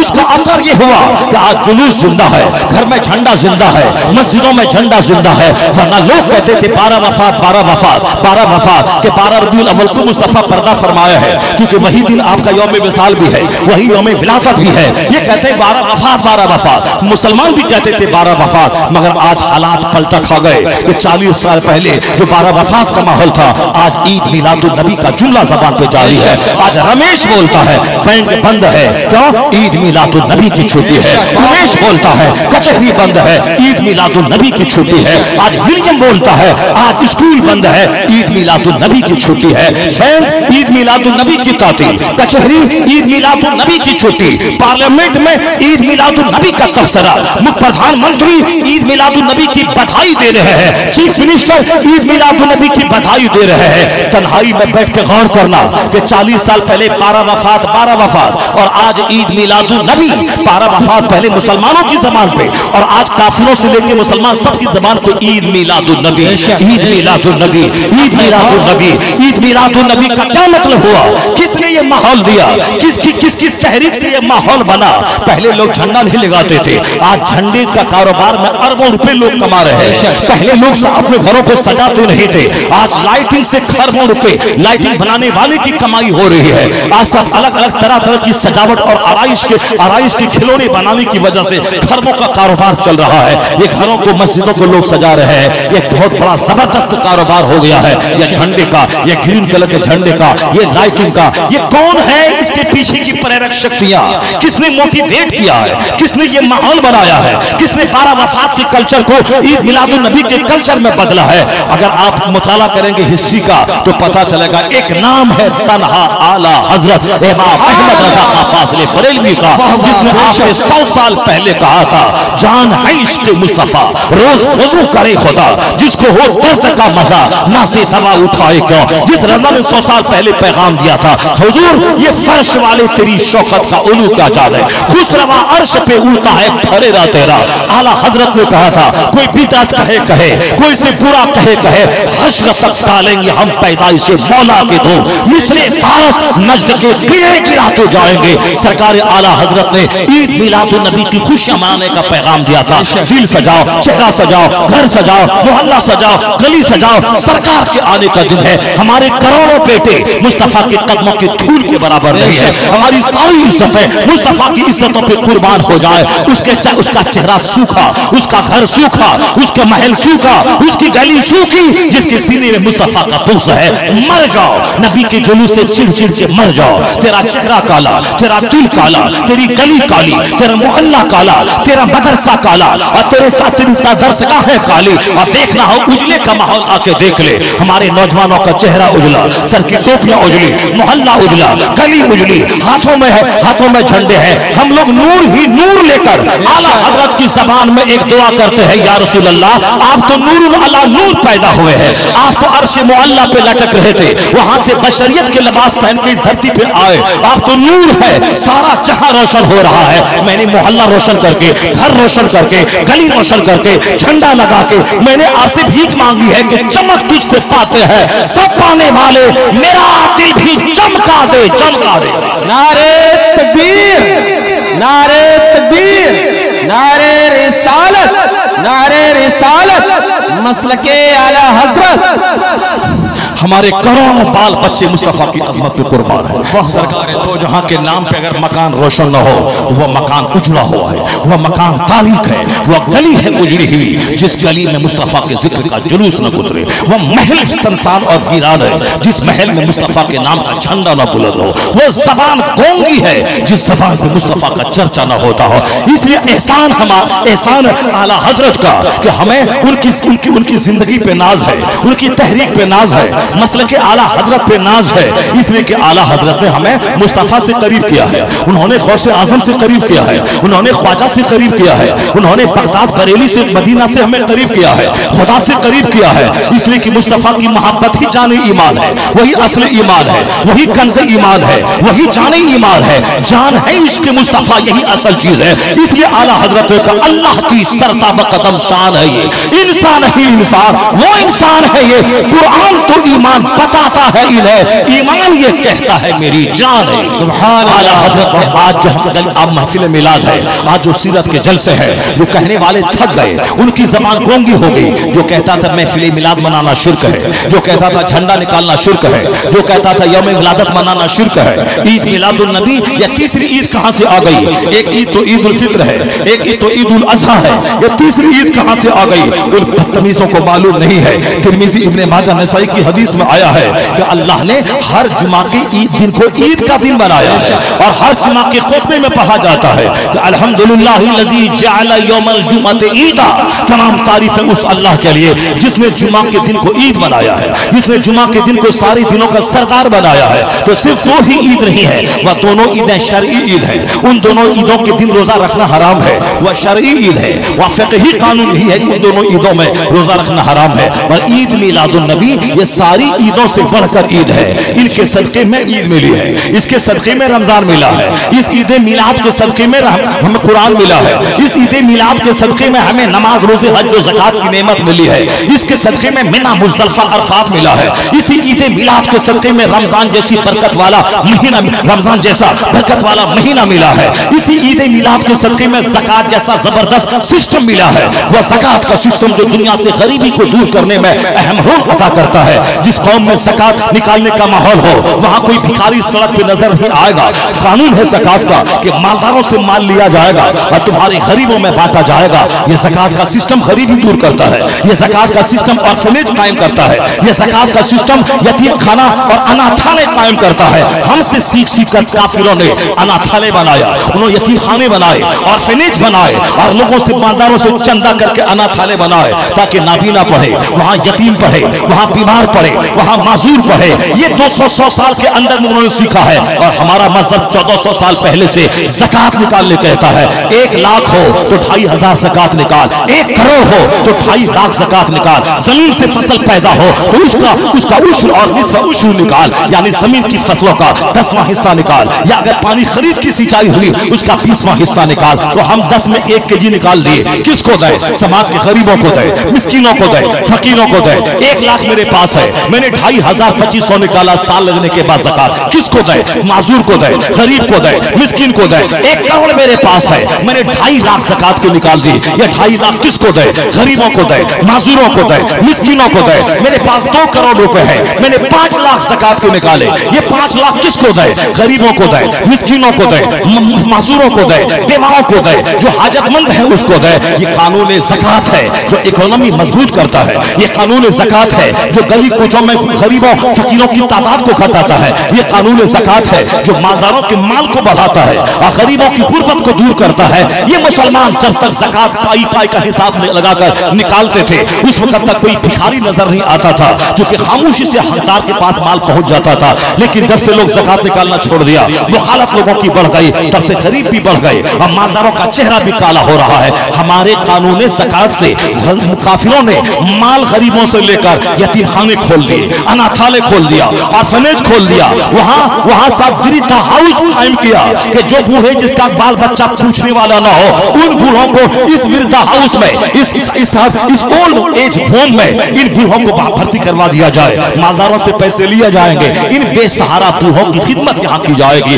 तो खिदमत इंसानियत, मानवता की सेवा करना, ये मजाज कानून ज़कात से इस्लाम ने दुनिया को दिया है। इस्लाम ने दुनिया को दिया है। ये कानून नमाज है, ये कानून नमाज 24 घंटे अल्लाह ने दिए हैं हमें। सूरज और चांद अल्लाह ने दिए हैं ताकि दिन में मैं सूरज की रोशनी में कामकाज करूं, मैं दिन में रात भर आराम करूं। ये कानून नमाज है, 24 घंटे की वक्त का शुक्राना है। सुबह से 8 घंटे मैं कमाऊं और जोहर में 10 मिनट का टाइम निकालकर जिस रब ने सूरज दिया, बदन में ताकत दी, उस रब को मैं सजदा कर लूं। असर से मगरिब के बीच में 2 टाइम अल्लाह ने दिए हैं। मैं बाजार जाऊं, सौदा सलफ खरीद के लाऊं, फिर सूरज के डूबने के बाद अल्लाह की बारगाह में सजदा रेज़ हो जाऊं। जिस रब ने दिन दिया था, अब रात दिया है, अब आराम करने के लिए मैं ईशा पढ़ने के बाद बिस्तर पे चला जाऊं, उस रब्बे करीम को आखिरी सजदा करके मुमकिन है कि आज मुझे फुल सोने के बाद उठने का मौका नहीं मिले। ये नमाज ईशा शुक्राना है। ये नमाज फज्र 8 घंटे की नींद के बाद सबसे पहला काम उस रब की इबादत, जो रब हमें 8 घंटे की नींद देकर हमें रिफ्रेश किया, तरोताजा किया, हमें दूसरे दिन काम करने के लायक बनाया। ये नमाज पंजगाना हिकमतों का समंदर अपने दामन में रखती है। ये इसलिए हुजूर ने कहा था, जब तेरे बच्चे की उम्र 10-7 साल हो, नमाज पढ़ने के लिए बोल। जब 10 साल हो, उसे मार के नमाजी बना दे। 10 साल में नमाज फर्ज होती नहीं है, मगर मुस्तफा की हिकमत है कि जवान होने से पहले पहले वो नमाज का आदी हो जाए, ताकि समझ ले जिस तरह बगैर रोटी के खाए जिंदा नहीं रह सकता, उसी तरह बगैर नमाज पढ़े कोई मुसलमान नहीं रह सकता। क़यामत के दिन सबसे पहला सवाल नमाज का होगा। इस्लाम का कानून नमाज लाजवाब है, इस्लाम का कानून ज़कात लाजवाब है। आज हिंदुस्तान के वजीर आजम रामदेव का प्रोग्राम सुनते हैं ताकि हेल्दी रहे, योगा करते हैं ताकि हेल्दी रहे। आज हिंदू औरतें सड़कों पे सुबह सवेरे टहलती है ताकि योगा करे, हेल्दी रहे। आज मुसलमानों के कुछ लोग भी योगा करते हैं ताकि मैं हेल्दी रहूं। तुम्हें मालूम है, इस हिंदुस्तान का एक बहुत बड़ा भाजपा का कैडर लीडर ने कहा था कि योगा जरूरी है सेहतमंद रहने के लिए, मगर उसने आखिर में कहा था योगा का जितना तरीका है सब एक तरफ। डॉक्टर मुरली मनोहर जोशी भाजपा का कैडर लीडर, उसने कहा था कि योगा का सारा तरीका एक तरफ। इस्लाम के पैगंबर मोहम्मद अरबी ने जो नमाज का तरीका दिया है, इस नमाज से बढ़कर कोई योगा नहीं, और मुस्तफा से बढ़कर कोई डॉक्टर और कोई तबीब नहीं।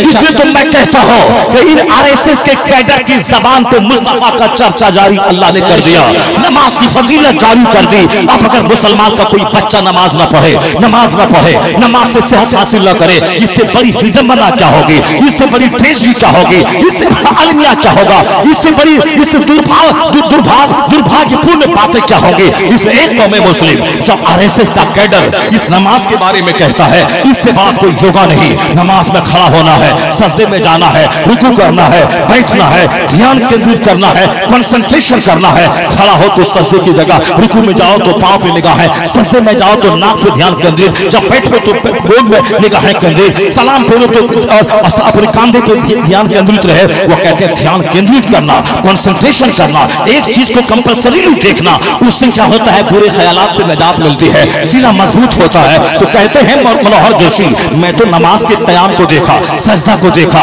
रुकू को देखा, सब लाजवाब है, योगा का जबरदस्त तरीका है। तो क्या मतलब, मुस्तफा का एहसान जो 1400 साल पहले दुनिया आकर हमें कानून नमाज देकर ये बताना चाहा है, नमाज जन्नत दिलाएगी, वहां सेहत दिलाएगी यहाँ।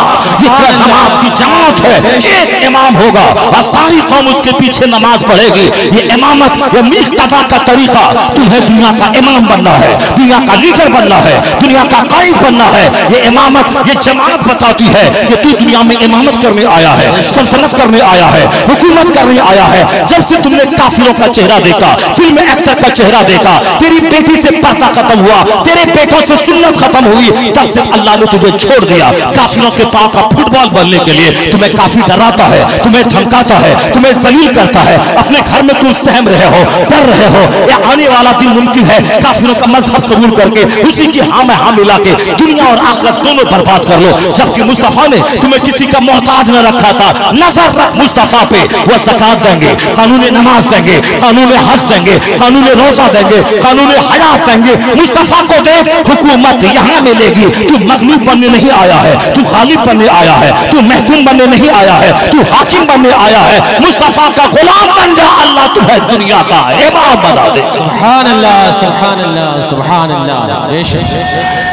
इमाम बना देगा, सारी दुनिया तेरी गुलाम बन जाएगी। और तू था ना, हिंदुस्तान पे 1000 साल तक तेरा शासन रहा, ईरान पे तेरी हुकूमत रही जो मजूसियों की सरजमीन थी, रोम जो क्रिश्चियनों की सरजमीन थी, उस सरजमीन पे 1000 साल तक तेरे बाप दादाओं की सल्तनत रही। तो जो अल्लाह सल्तनत कल दिया था, अल्लाह वही आज भी है। ऐसा नहीं कि अल्लाह बदल गया, अल्लाह हमेशा से है, हमेशा रहेगा। ना उसे नींद आती है, ना ऊँग आती है। अल्लाह ला इलाहा इल्ला हुवल हय्युल क़य्यूम, वो हई है, वह कय्यूम है, वह हमेशा से जिंदा है और दूसरों को जिंदगी देने वाला है। वही अल्लाह है जो अरब के बकरी चराने वालों को दुनिया का इमाम बना दिया। वही अल्लाह आज है, मेरा कानून वही है। पहले मुस्तफा का गुलाम बन जा, पहले तेरा चेहरा मोमिन, तेरा दिल मोमिन, तेरी जबान मोमिन, तेरे बाल बच्चे मोमिन, तेरे घर का माहौल मोमिन, तेरी शादी मोमिन, तेरा अकीका खतना मोमिन, तेरे घर की तकरीबात मोमिन, तेरा घर मोमिनाना हो जाए। मोमिन बन, जन्नत वहां मिलेगी, हुकूमत यहाँ मिलेगी।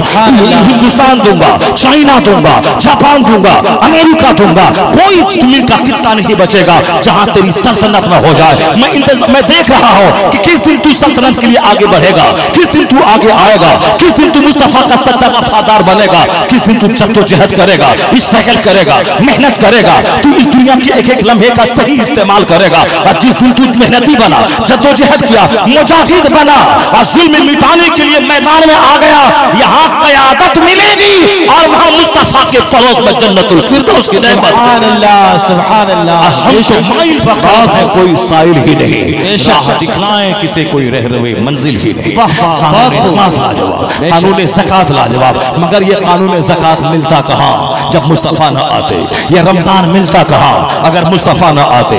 ये नमाज कानून मिलता कहाँ अगर मुस्तफा न आते? नमाज मुस्तफा के सदक़े में, ज़कात मुस्तफा के सदक़े में, ये हज मुस्तफा के सदक़े में, ये अरफात मुस्तफा के सदक़े में। अरफात का मैदान अगर आपने हज किया है, नहीं किया है तो जल्दी से जमीन जगह बेच के हज करो और हज का मंजर जाके देखो। 40 लाख से ज्यादा मुसलमान एक लिबास, बगैर सिली लुंगी, बगैर सिली चादर, नंगे सर और पांव में जूता नहीं बल्कि एक चप्पल में, वो सारे हुज्जाज अरफात के फील्ड में नजर आते हैं। अमरीकी है, अमरीका का लिबास अलग, उसकी जबान अलग, मगर यहाँ एक लिबास है, एक स्लोगन है, लब्बैक अल्लाहुम्मा लब्बैक, लब्बैक ला शरीक लक लब्बैक, इन्नल हम्द व निअमत लक वल मुल्क ला शरीक लक। एक स्लोगन, एक यूनिफॉर्म में 40 लाख हुज्जाज नजर आते हैं। चारों तरफ से पहाड़, बीच में इंसान का सैलाब, सबके नंगे सर और सबके बदन पे एक सफेद रंग की चादर है।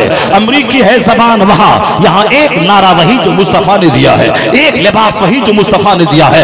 International integrity, universal brotherhood, international similarity, मसावात का जबरदस्त मंजर जो हज देता है। यूरोप का दानिश्वर टेलीविजन पे जब मनासिर को देखता है, वह दांतों तले अंगली दबाता है, वह कहता है न कोई एडवर्टीजमेंट है, न कोई प्रचार है और न कोई पोस्टरबाजी है। ये 40 लाख लोग 200 से ज्यादा ममालिक के एक प्लेटफॉर्म पे कैसे जमा हो गए और एक काबा के इर्द गिर्द एक धुरी के पहिया की तरह कैसे घूम रहा है। 40 लाख की फौज अभी अरफात में है, फिर वहां से फौज चली, अभी मुजदलिफा में है, फिर वह फौज चली, अभी मीना में है, फिर वह फौज चली, खाने काबा के इर्द गिर्द है, वह फिर वहां से मीना में आके वहां कैंपिंग करना है, रात गुजारना है। यह हज का कानून, यह सिमिलैरिटी का कानून, ब्रदरहुड का कानून, फ्रैटर्निटी का कानून, उखुवत व मसावात का कानून। ये ज़बान तेरी कुछ भी रहे, तू गुलाम मुस्तफा है, मुल्क तेरा जोड़ है, तू गुलाम मुस्तफा है, तेरा मरकज मक्का है, तेरा मरकज मदीना है, हमारे एक्सेप्टेड रहनुमा मुस्तफा जाने रहमत है। सारे लोग मिलकर कोई अरब अजम का सारा फर्क मिटाता है। यह हज का कानून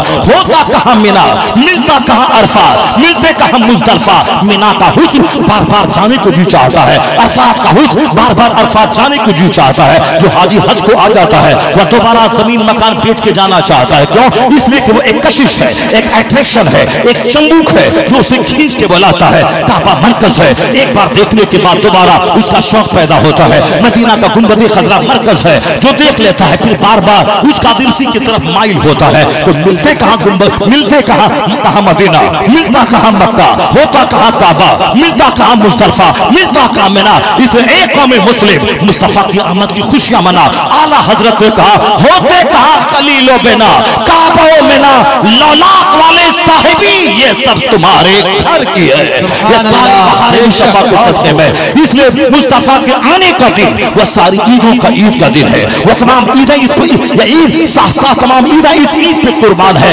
इसे तुम धन्य हो कि किसी वहाबी घर में पैदा न हुए, नजदीक घर में पैदा न हुए, आला हजरत के मानने वालों के घर में पैदा हुए। इसलिए हाथ में झंडा है, चेहरे पे नूर है, सरों पे दारियां है। एहसान शुक्र अल्लाह का अदा कर, सिर्फ जुलूस निकाल के मत रह जाना।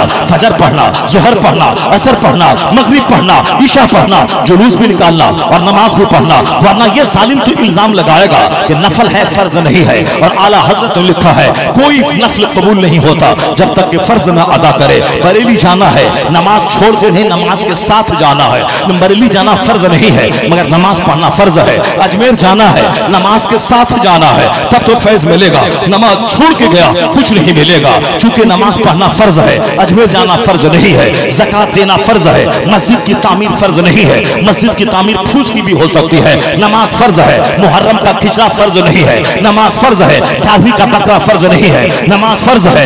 ईद मिलादुन नबी का जुलूस फर्ज नहीं है, वो सारी जिंदगी जुलूस में शरीक ना हो काफिर नहीं हो जाएगा। इस नमाज फर्ज है और जुलूस मुहम्मदी नफल है। तो जो लोग कहते हैं जुलूस शिर्क है, मत जाओ, सिर्फ नमाज पढ़ो, वो भी जहन्नमी है। और जो ये कहता है जुलूस निकाल, फातिहा दिला, मुहर्रम में सबील लगा, मुस्तफा का जिक्र कर, महफिल मिलाद मना, नमाज पढ़ने की जरूरत नहीं है, वो भी जहन्नमी है, वो भी जहन्नमी है। कोई नमाज, कोई नफल कबूल नहीं होता है जब तक कि फर्ज न अदा हो। आला हजरत का फतवा है 1 करोड़ की मस्जिद तामीर करना या नेकी लटकी हुई रहेगी जब तक कि 100 रुपया जो ज़कात का हम पर फर्ज है वो अदा नहीं करे। 1 करोड़ की मस्जिद हम तामीर कर दे वो नफल है और ज़कात का 100 रुपया ये फर्ज है। मैं 1 करोड़ आदमी को इफ्तार करवा दूं ये नफल है। अपना रोजा रखना फर्ज है, जब तक अपना रोजा बंदा नहीं रखेगा 100 आदमी को इफ्तार कराने का कोई सवाब नहीं मिलेगा। नफल कबूल नहीं होता जब तक कि फर्ज न अदा करे। तो जो ये बोलता है नमाज रोजे की कोई जरूरत नहीं है, झंडा लगा, जुलूस में निकल, एक दिन निकलना आसान है मगर 80 बरस तक की जिंदगी में रोजाना कड़ाके की सर्दी में फजर पढ़ना मुश्किल है। गर्मी के मौसम में कपड़ा पहन के जोहर पढ़ना मुश्किल है। तो जो 80 साल तक जोहर, असर, मगरिब, ईशा पढ़ता रहा, नमाज कज़ा नहीं की, तो वो भी जन्नत जाएगा। और जो 80 साल तक नमाज छोड़ता रहा और वो भी जन्नत चला जाएगा। दोनों में कोई फर्क न रहेगा। तो फिर क्या जरूरत है 80 बरस तक कड़ाके की सर्दी में मस्जिद जाने की, रात की नींद कुर्बान करने की, ये बर्फीली हवाओं के थपेड़े खा के मस्जिद जाने की, ये 2-4-10 लाख रुपए खर्च करके हज को जाने की, ये पूरे साल में 30 दिन तक लगातार मुसलसल 12-15 घंटे भूखा प्यासा रहकर अपनी बीवी से अलग रख के रोजा रखने की। ऐसा नहीं होता है कि अपने मनमानी कानून चले, कौन रखेगा नमाज रोजा, कौन करेगा, जुलूस में निकल जाओ जन्नत चले जाओगे। नहीं नहीं, जुलूस से मोहम्मदी में निकलना नफल है और नमाज पंज गाना पढ़ना फर्ज है। और कोई नफल कबूल नहीं होता जब तक कि फर्ज ना अदा करे। जो बोला कि जुलूस शिर्क है, फातिहा हराम है, 11वीं 12वीं हराम है, नमाज पढ़, वो भी जहन्नमी है जो एक अच्छे काम को हराम कहता है। और जो ये कहता है नमाज पढ़ने की जरूरत नहीं, जुलूस निकाल, जन्नत तेरी तकदीर में है, 11वीं का बकरा ज़बह कर लंगरे गौस खिला दे, जन्नत चला जाएगा, वो भी गुमराह है, भटका हुआ है। तो सीधा रास्ता कौन सा है? ये सीधा रास्ता जो जन्नत दिलाए, जो शहर शफात नगर ले जाए, जो हमें तबाही से बचाए, वो रास्ता है मसलके आला हजरत का। ये नमाज भी होगी, जुलूस भी होगा, नमाज भी होगी, फातिहा भी होगी, नमाज भी होगी, लंगरे गौसा भी बटेगा, नमाज भी होगी, महफिल मिलाद भी होगी, यानी फर्ज भी अदा होगा, नफल भी अदा होगा, बरेली में उर्स में हाजिरी भी होगी और सफर में नमाजें भी होंगी, बगदाद भी जाया जाएगा, सफर में नमाज भी पढ़ा जाएगा, अजमेर भी जाया जाएगा, 5 नमाजें सफर में अदा की जाएंगी, फर्ज भी अदा होगा, नफल भी अदा होगा।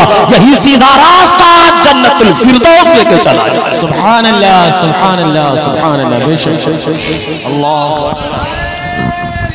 या रसूलुल्लाह, या रसूलुल्लाह। यह है मसलक आला हज़रत, यही है मसलक एतदाल। इससे हट के अगर कोई जोकर बाजी करे कि नमाज रोजे हज और ज़कात की कोई ज़रूरत नहीं है, सिर्फ ताज़िया उठाओ, अखाड़ा निकालो, जुलूस में जाओ, जन्नत चले जाओगे, वो ऐसा ही है जैसे गैर मुस्लिम लोग कहता है कि नमाज रोज़ा इस्लाम सब गलत है, सब पागल लोग हैं। और तुम सिर्फ बुत खाने में जाओ और बुत को लेके घूमो और डंका बजाओ, शराब पी के नाचो कूदो गाओ और स्वर्ग तुमको मिल जाएगा। जिस तरह हवाओं में महल तामीर नहीं होती, जिस तरह समंदर की रेत पे मकान तामीर नहीं होता, उसी तरह ख्वाहिशात और ख्यालात की दुनिया में कोई हकीकी मंजिल की तामीर नहीं होती। हकीकी मंजिल वही है जो मुस्तफ़ा ने अता की है, जो कुरान में आया है, जो हदीस में आया है। सरकार दो जहां के आने का मकसद ही सिर्फ यही था कि हम अल्लाह का पैगाम अल्लाह के बंदों तक पहुंचा दें, लोगों को बता दें कि तुम आप ऐसे ही आज़ाद नहीं पैदा हुए हो, ये दुनिया एक कैद खाने की तरह है, चंद दिन यहाँ रहना है, असल आखिरत है। नमाज रोजे हज ज़कात सबसे बड़ी इबादत है। बाकी सर से लेके पांव तक अखलाक का पुतला बन जाओ, यानी दुनिया के 25, 50, 60, 70 साल ये बिल्कुल सेंसिटिव बन के कि पुलसराज से तुझको गुजरना है, नेकी बदी तेरी वहां मिजान पे तोली जाएगी। यह दुनिया आजादी के लिए नहीं है, यह दुनिया समझ ले कि इसी पे आखिरत का सारा इनाम डिपेंड करता है। यह दुनिया बहुत कीमती चीज है, एक एक मिनट कीमती है, एक एक लम्हा कीमती है। इसका महत्व बताने के लिए मुस्तफ़ा आए हैं और सबसे बड़ा टॉपिक जिंदगी का है आखिरत और जन्नत। उससे हट के सब कुछ बेकार है और हुजूर ने हर मौके पर इसी को टच किया है। सरकार की पहली तकरीर से लेकर आखिरी तकरीर तक इससे हट के जो कुछ दूसरे बयानात हैं कि सरकार दो जहां तशरीफ दुनिया में ले आए, फरिश्तों का जुलूस आ गया, एक नूर फूट गया, जनाब हलीमा की ऊँटनी आगे बढ़ गई, सारी चीजें लाजवाब है। मौलाना साहब मस्जिद में हमारे इमाम है, इनकी नाक लंबी है, रंग गोरा है, खूबसूरत है, सर पे पगड़ी है, बदन पे खूबसूरत जुब्बा है, इनका बाप मास्टर है, इनके पास 1000 बीघा जमीन है। तो इससे क्या ये बता दे कि ये मौलाना यहाँ आया क्यों है, इसका काम क्या है? क्या उसका नाक देखना है, टोपी देखनी है, बदन का जुब्बा की तारीफ करनी है? इनका आने का मकसद यहाँ क्या है? मकसद है हर जुमा के दिन खिताब करेगा, हमें दीन सिखाएगा, कुरान हदीस बयान करेगा, इमामत करेगा, मेरी नमाज पढ़ाएगा। मकसद इनका ये है। और बाकी अगर लिबास अच्छा है, नाक नक्शा अच्छा है तो चलो मोहब्बत की एक बात है। ठीक उसी तरह अगर हम ये तारीफ करते रहे मुस्तफा लाजवाब, उनकी माँ लाजवाब, बाप लाजवाब, खानदान लाजवाब, मक्का लाजवाब, मदीना लाजवाब, लाजवाब तो है, मगर ये बता दे मुस्तफा आए क्यों है, मुस्तफा दुनिया में क्यों तशरीफ लाए? वो तो थे अर्श पर, 70,000 साल के बाद एक नूर चमकता था, उसको 72,000 बार जिब्राइल अमीन ने देखा, वो तो नूर थे, अल्लाह ने नूर बनाया है। वो इस जमीन पे क्यों आ गए? यहाँ जमीन पे है लड़ाई, जमीन पे है तमाशा, जमीन पे है झगड़ा, जमीन पे है बुराई, जमीन पे है इंतशार, जमीन पे है कत्ले आम, जमीन पे है खून रेशिया। इस जमीन पे क्यों आ गए मुस्तफा? वो अर्श से यहाँ क्यों आ गए? जमीन में औलाद का टेंशन, बीवी का टेंशन, मोहल्ले का टेंशन, पड़ोस का टेंशन, मुस्तफा आए क्यों?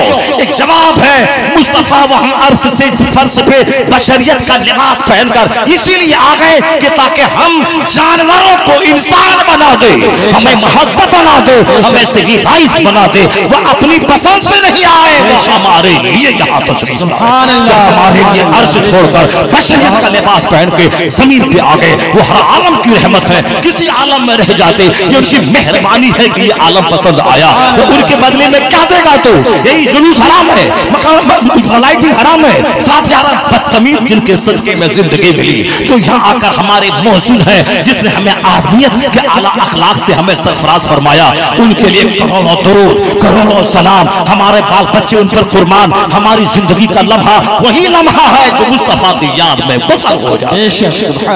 असली हयात का मकसद वही है कि हमारी जिंदगी मुस्तफा के नाम और जो मुस्तफा से सच्ची मोहब्बत करता है, यकीन जाने उनकी जिंदगी आवारगी की नजर नहीं होती है, उनकी जिंदगी सीरियस हो जाती है। वो खामोश रहने वाला मुसाफिर हो जाता है, बोलता कम है, सोचता ज्यादा है।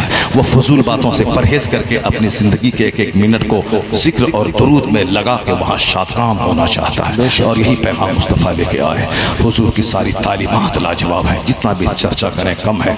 मेरे पास चूँकि वक्त है नहीं, मैं सोचता था कि जॉन डेवनपोर्ट और यूरोप के बहुत सारे दानिशवरों ने जो अपनी ज़बान में आका अलैहिस्सलाम की जो तारीफ़ की है उसके दो चार कोटेशन में बयान करता, मगर चूँकि तमहीद और फिर बातें बीच बीच में जो आपके फ़ायदे के लिए हमारे फ़ायदे के लिए होती हैं, इसीलिए वो सारी बातें थोड़ी तवील हो जाती हैं। तो और जो बात है वो सारी बातें मैं नहीं कर पाता हूँ, वरना किस्सा कहानी करने के लिए तो बहुत सारे लोग हैं, वो सारे किस्सा कहानी कर लेंगे। मगर मैं सिर्फ ये बताना चाहता हूँ कि हुजूर के आने का जो मकसद था वो मकसद यही था कि मैं खुदा वाला बन जाऊँ, मैं अपने रब कदीर की मारिफत का नूर हासिल करके रब के कानून के मुताबिक जीने वाला बन जाऊँ। यहाँ तो इस्लाम तो पहले भी था, बाद में भी रहेगा। अगर हमने उछला कूदा नाचा गाया तो हम तो खरबों साल के जहन्नम में पहुँच जाएंगे, इस्लाम तो अपनी जगह रह जाएगा। इसलिए मत बोलना कि मैं इस्लाम पे एहसान कर रहा हूँ, एहसान उस खुदा का जो इस्लाम के लिए बोलने की तौफीक अता फरमाए। एहसान उस खुदा का, वरना इस्लाम पहले भी था और जब तक दुनिया रहेगी रहेगा। जिसने भी खिदमत की, एहसान अल्लाह का कि अल्लाह ने उसको इस्लाम की खिदमत करने की तौफीक अता फरमाई। तू जलसा नहीं भी करता तो भी इस्लाम गाँव में था, और नहीं भी करेगा तो भी इस्लाम रहेगा। अलबत्ता तू जो ये काम करके जन्नत जाने वाला होता वो जन्नत से तू महरूम हो जाता। इसलिए इसलिए जब भी जलसे में आए नेक काम करें तो एहसान शुक्र अल्लाह का, इलाही तेरा करोड़ों एहसान कि आज रात जिक्र में गुजर गई, तेरा करोड़ों एहसान कि आज रात तेरे महबूब के जिक्र सुनते हुए रात गुजर गई। तो अल्लाह का शुक्र, अपना कोई एहसान नहीं। हम लोग तो थोड़ा काम करते उसका फायदा दुनिया ही में मिल जाता है, मगर असल में वो काम है जिसका फायदा दुनिया में ना मिले आखिरत में मिल जाए। अगर दुनिया आखिरत में दोनों जहान में मिल जाए तो अल्लाह का शुक्र है, मगर सबसे ज्यादा सुरखुरु वो है जिसका फायदा दुनिया में मिले ना मिले आखिरत में मिले। जो सामीन जलसे में आके सुनते हैं, यहाँ से लौटते वक्त उसके हाथ में लिफाफ नहीं होता है, उनके हाथ में दुनिया के सिक्के नहीं होते हैं। वो आए जिक्र सुना और चले गए तो वो उनसे ज्यादा मुकद्दर के धनी है। जो आया कुछ बोला लिफाफ लिया चला गया, उनको थोड़ी सी दुनिया तो मिल गई, लेकिन जो बेचारा 4 घंटे बैठा उसको तो कोई दुनिया नहीं मिली, लिफाफ नहीं मिला। तो आप मुकद्दर के धनी हैं कि लिफाफ यहाँ नहीं मिला, इससे कई गुना जोड़ के सारा मुनाफा आखिरत में मिल जाएगा। आखिरत जोर से बोले सुभान अल्लाह, हाथ उठा के बोले ला इलाहा इल्लल्लाह। मैंने मुकम्मल 1.5 घंटे से ज्यादा मैंने आपका टाइम लिया है, और यह भी तमहीद ही थी। अभी तो सरकार की सीरत पे गुफ्तगू करेंगे तो 2-4 घंटे और लग जाएंगे, मगर मैं अपने टाइम से एक्सीड हो गया हूँ, ओवर हो गया हूँ, ज़्यादा हो गया हूँ। अब मैं थोड़ा सा भी टाइम लगाऊंगा तो फिर हमारा अगला सफ़र खसारे और नुकसान में पड़ जाएगा। इसलिए आप इजाज़त दीजिए, जो मैंने आपका 1.5 घंटे का 1.5 मिनट भी मैंने बर्बाद नहीं किया। बर्बाद किया है? कोई कहानी बोली है, कोई लतीफ़ा ठोका है, कोई फजूल बातें मैंने की हैं, और फिर दौरान तकरीर मैंने नात गा करके आपको दिल को बहलाने के लिए मैं टाइम बर्बाद किया है? नहीं नहीं, मैंने सिर्फ काम की बातें पहुँचाई हैं, जो असल सीरत का टॉपिक है, जो सरकार दो जहाँ की बिआसत का मकसद है। अल्लाह तबारक व तआला हमको और आपको सबों को हुजूर से सच्ची मोहब्बत की तौफीक अता फरमाए, और सरकार दो जहाँ के लाए हुए दीन को दिल की गहराई से कबूल करके उस दीन पर अमल की तौफीक अता फरमाए। हमेशा हुजूर का जिक्र करने, जिक्र सुनने, और हुजूर पे जान दिल, माँ बाप, भाई बहन, सबसे ज्यादा हुजूर से मोहब्बत की तौफीक अता फरमाए। आमीन। व आखिरु दावाना अल्हम्दुलिल्लाहि रब्बिल आलमीन। अस्सलामु अलैकुम व रहमतुल्लाहि व बरकातुहू।